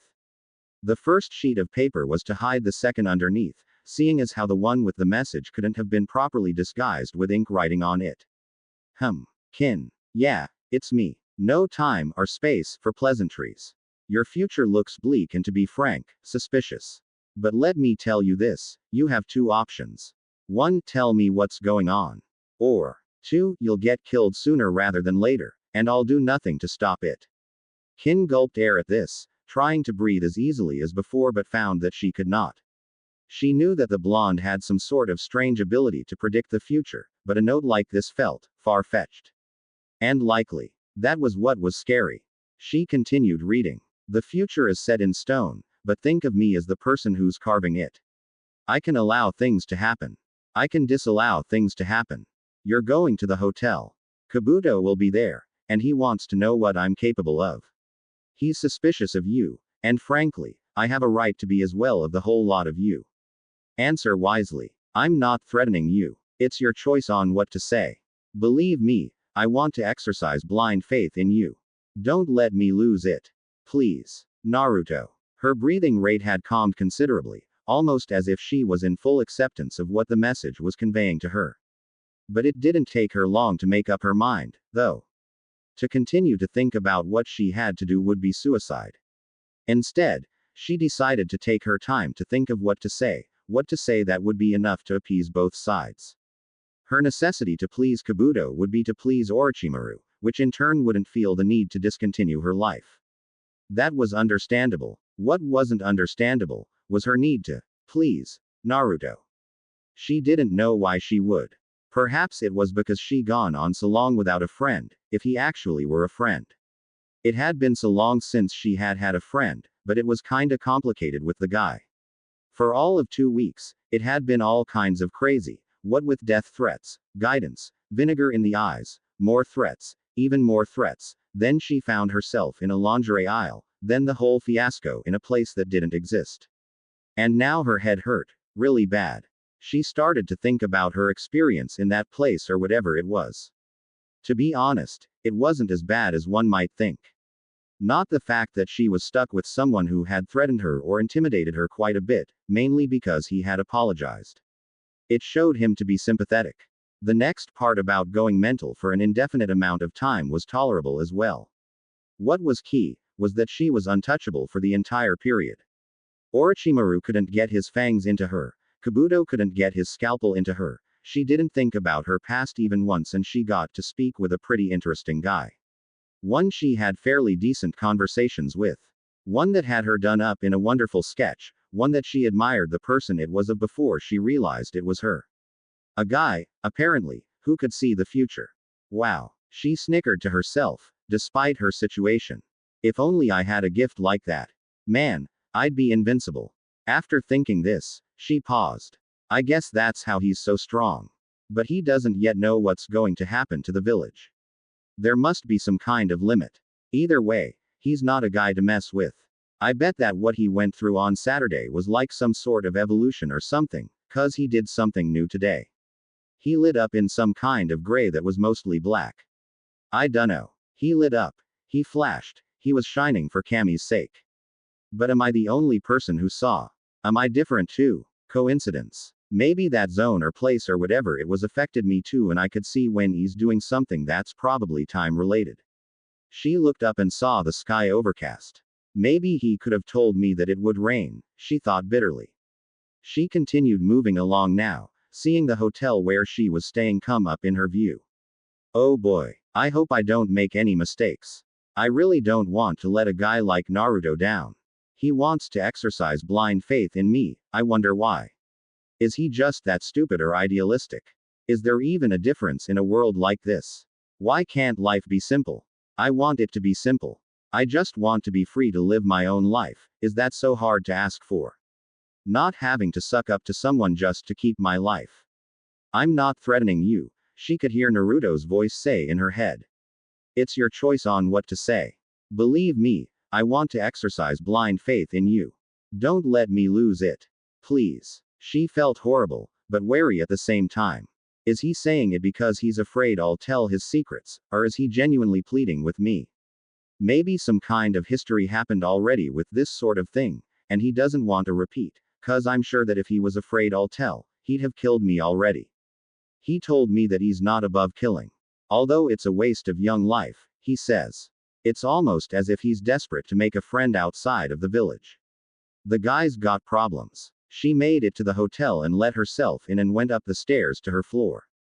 Not to mention, if he does know the future, then he knows what I'll do, oh Cammy. She suddenly realized a bleak fact. He knows the future. He knew, or knows what's going to happen today.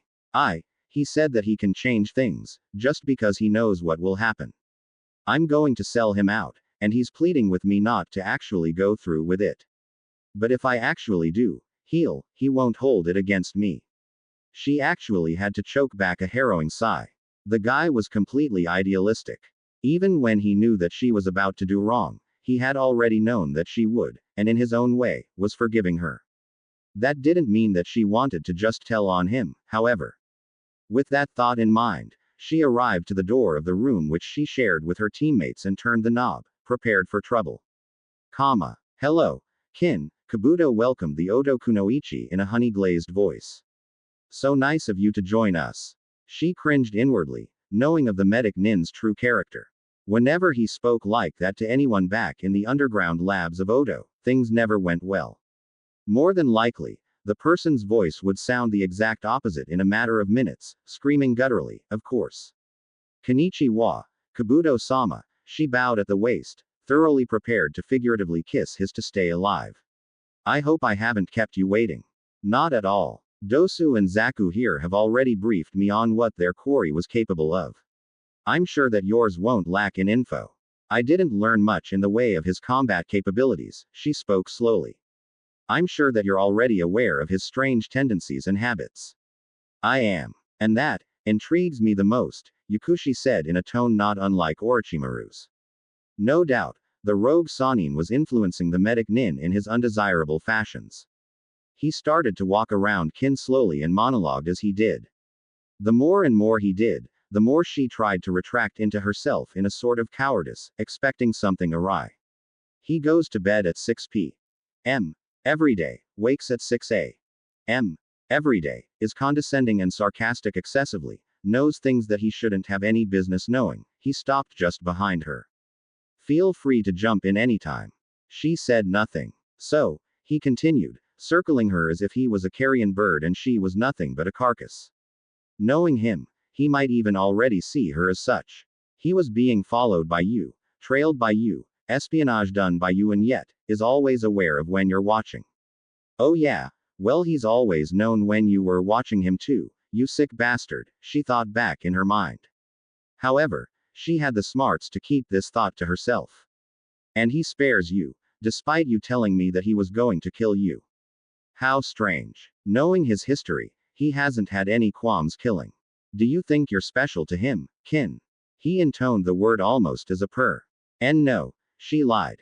She did think so, if she could see Naruto doing something unique only to him. At the very least, Kabuto accepted the lie, whether he believed it to be one or not. Kabuto looked as if he knew a secret. Well, I know about Monday. You got vinegar in your eyes. Zaku here. Kabuto looked to the boy who suddenly started fidgeting, got pepper and salt in his eyes, which I know is harsher. So tell me, Kin. Do you think he went harder on Zaku, or that he went easier on you? Kin knew the answer already, but she needed to beat around the bush a bit. I don't think there's a difference.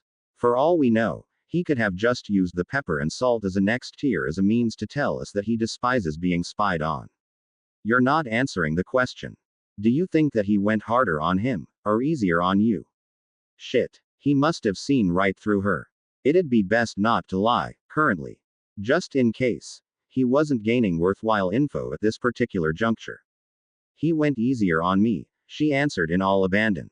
As I thought. This guy just loves being right, doesn't he? Kin believed. If he knows a lot, if I tell him the truth and he was wrong, I'm in danger. If I'm wrong and he's right, I'm in trouble. I have to say exactly what he thinks or I'm really going to die. She really didn't use to mind whether she lived or not, that is, before Saturday, but now with a sincere and possible threat to her life, she was scared of dying. Does anyone actually care whether I die or not? Her mouth went dry in nervousness as Yakushi continued. And now, about Saturday. This was everything was about to erupt into a shitstorm. This so-called weekend day was a turning point in her wretched life, and it was about to be her undoing. A flash of lightning lit up everywhere all at once. Not too long after, thunder crashed and it felt like a death knell to her. You entered the clothing store after he did. A few minutes later, you both left. She was praying to all the gods she could think of that he was talking about the clones that went out the front door. We did. She hurriedly rushed to amend her statement. I was still trying to fulfill my duty of spying on him. Kin, I'm not talking about his clones. Kin's face fell in horror. Oh no. Oh no. Oh no. Oh no. Oh no. Oh no. Oh no. Oh no. OHNO. Kabuto started snickering in his own, self-assured way. Strike one, Kin. So tell me, where did the two of you really go? Kin eyed her teammates. She was sure that she knew what was going through their heads. They were probably sympathizing with her in a small extent, but to a major one. A failure of one made everyone else look better in comparison. Namely, her failure made them look more useful. The more useful you were, the longer you lived. Simple logic. Stuttering. Probably taking the time to make something up. That's a second black mark, Kin. Don't waste my leniency. I. She frantically searched for an excuse, a lie, a reason not to say the truth. She wanted to tell him the truth, but she couldn't help but think about that letter, that awful, pleading, bleeding letter. And then she saw Kabuto shrug to himself before reaching into his holster and retrieving one of his hooked kunai. I see. No. Her eyes widened in fright. He carried me off with him. Kabuto grabbed her right where the neck leveled off into the shoulder with his right hand and easily rested his kunai on her throat, squarely right over her larynx. I'm tempted to just perform an impromptu laryngectomy. Wouldn't you love to have one, Kin? I've heard that once done, you'll be so alleviated, you'll be at a loss for words. She didn't dare struggle with the blade pressing into her throat. He took me to a place that doesn't exist. She whispered. What was that? Speaking nonsense, are we? She could feel the cold of the blade press even more into her throat, drawing blood and cutting off her air to some extent. Do better than that, dear Kin. He can see the future. She cried out in a hissing whisper in a desperate bid to save her own life, shocking all those present, including herself. He can see the future. Kabuto was so taken aback that he released all hold on her. His mind, for the first time, went into a temporary shutdown as he tried to process what he just heard. He can do what? Kin didn't repeat what she said. Instead, she just let herself sag into the nearest chair as her legs betrayed her the right to stand, as much as she had Naruto. How befitting. Kabuto looked thoughtful for a second, then a minute, and then his face lit up in a broad smile, one that regaled tales of discovery, curiosity and seeking opportunity. All right then. That is all. And he left in a body flicker, leaving the team alone. In the aftermath, the male members of Team Odo scrambled to Kin and helped her up. You all right, Kin? She shook her head and felt her neck tentatively with 2 fingers where the blade had been pressed. It came away red, but she ignored it. It only bled, but she felt no real pain, unlike an emotional one. I feel like I betrayed him. Were you ever on his side in the first place? Zaku asked warily. You can't betray what you didn't side with. Anyway, I can't believe it. Can this guy really see the future? That wasn't the issue, and Kin told him so. He wanted me to be friends with him. Was that such a bad thing? Faye, Abumi nearly spat out the word. What a sap. He hasn't even known you for a month. A friend. We're ninjas, for Kami's sake. Quit acting like you've gone soft. You wanna let Orochimaru-sama get wind of this. She was tempted to say that it was for far longer than that, as what had occurred on Saturday was a timeline phenomenon.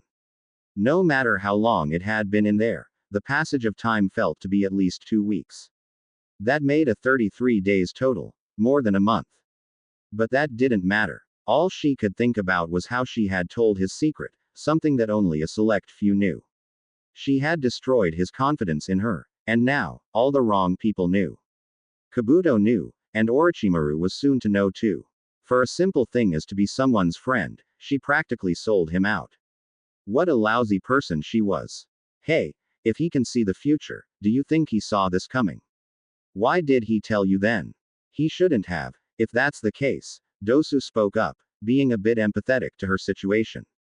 Wait, she realized something. How would he know that I'd tell? She rushed to the window to the balcony and threw it open. And there he was. It appeared that he was in the act of leaving by means of leaping away.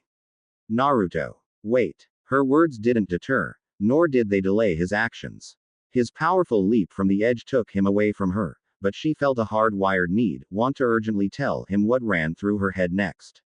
I'm sorry. Did you hear? She yelled with all her might after the fleeting blonde as rain began pour in icy sheets. I'm sorry. He didn't answer, or even stop to make an attempt at one. All she knew was that another flash of lightning lent its light to the landscapes once more for its split-second tenure, and he was nowhere to be seen once it was gone.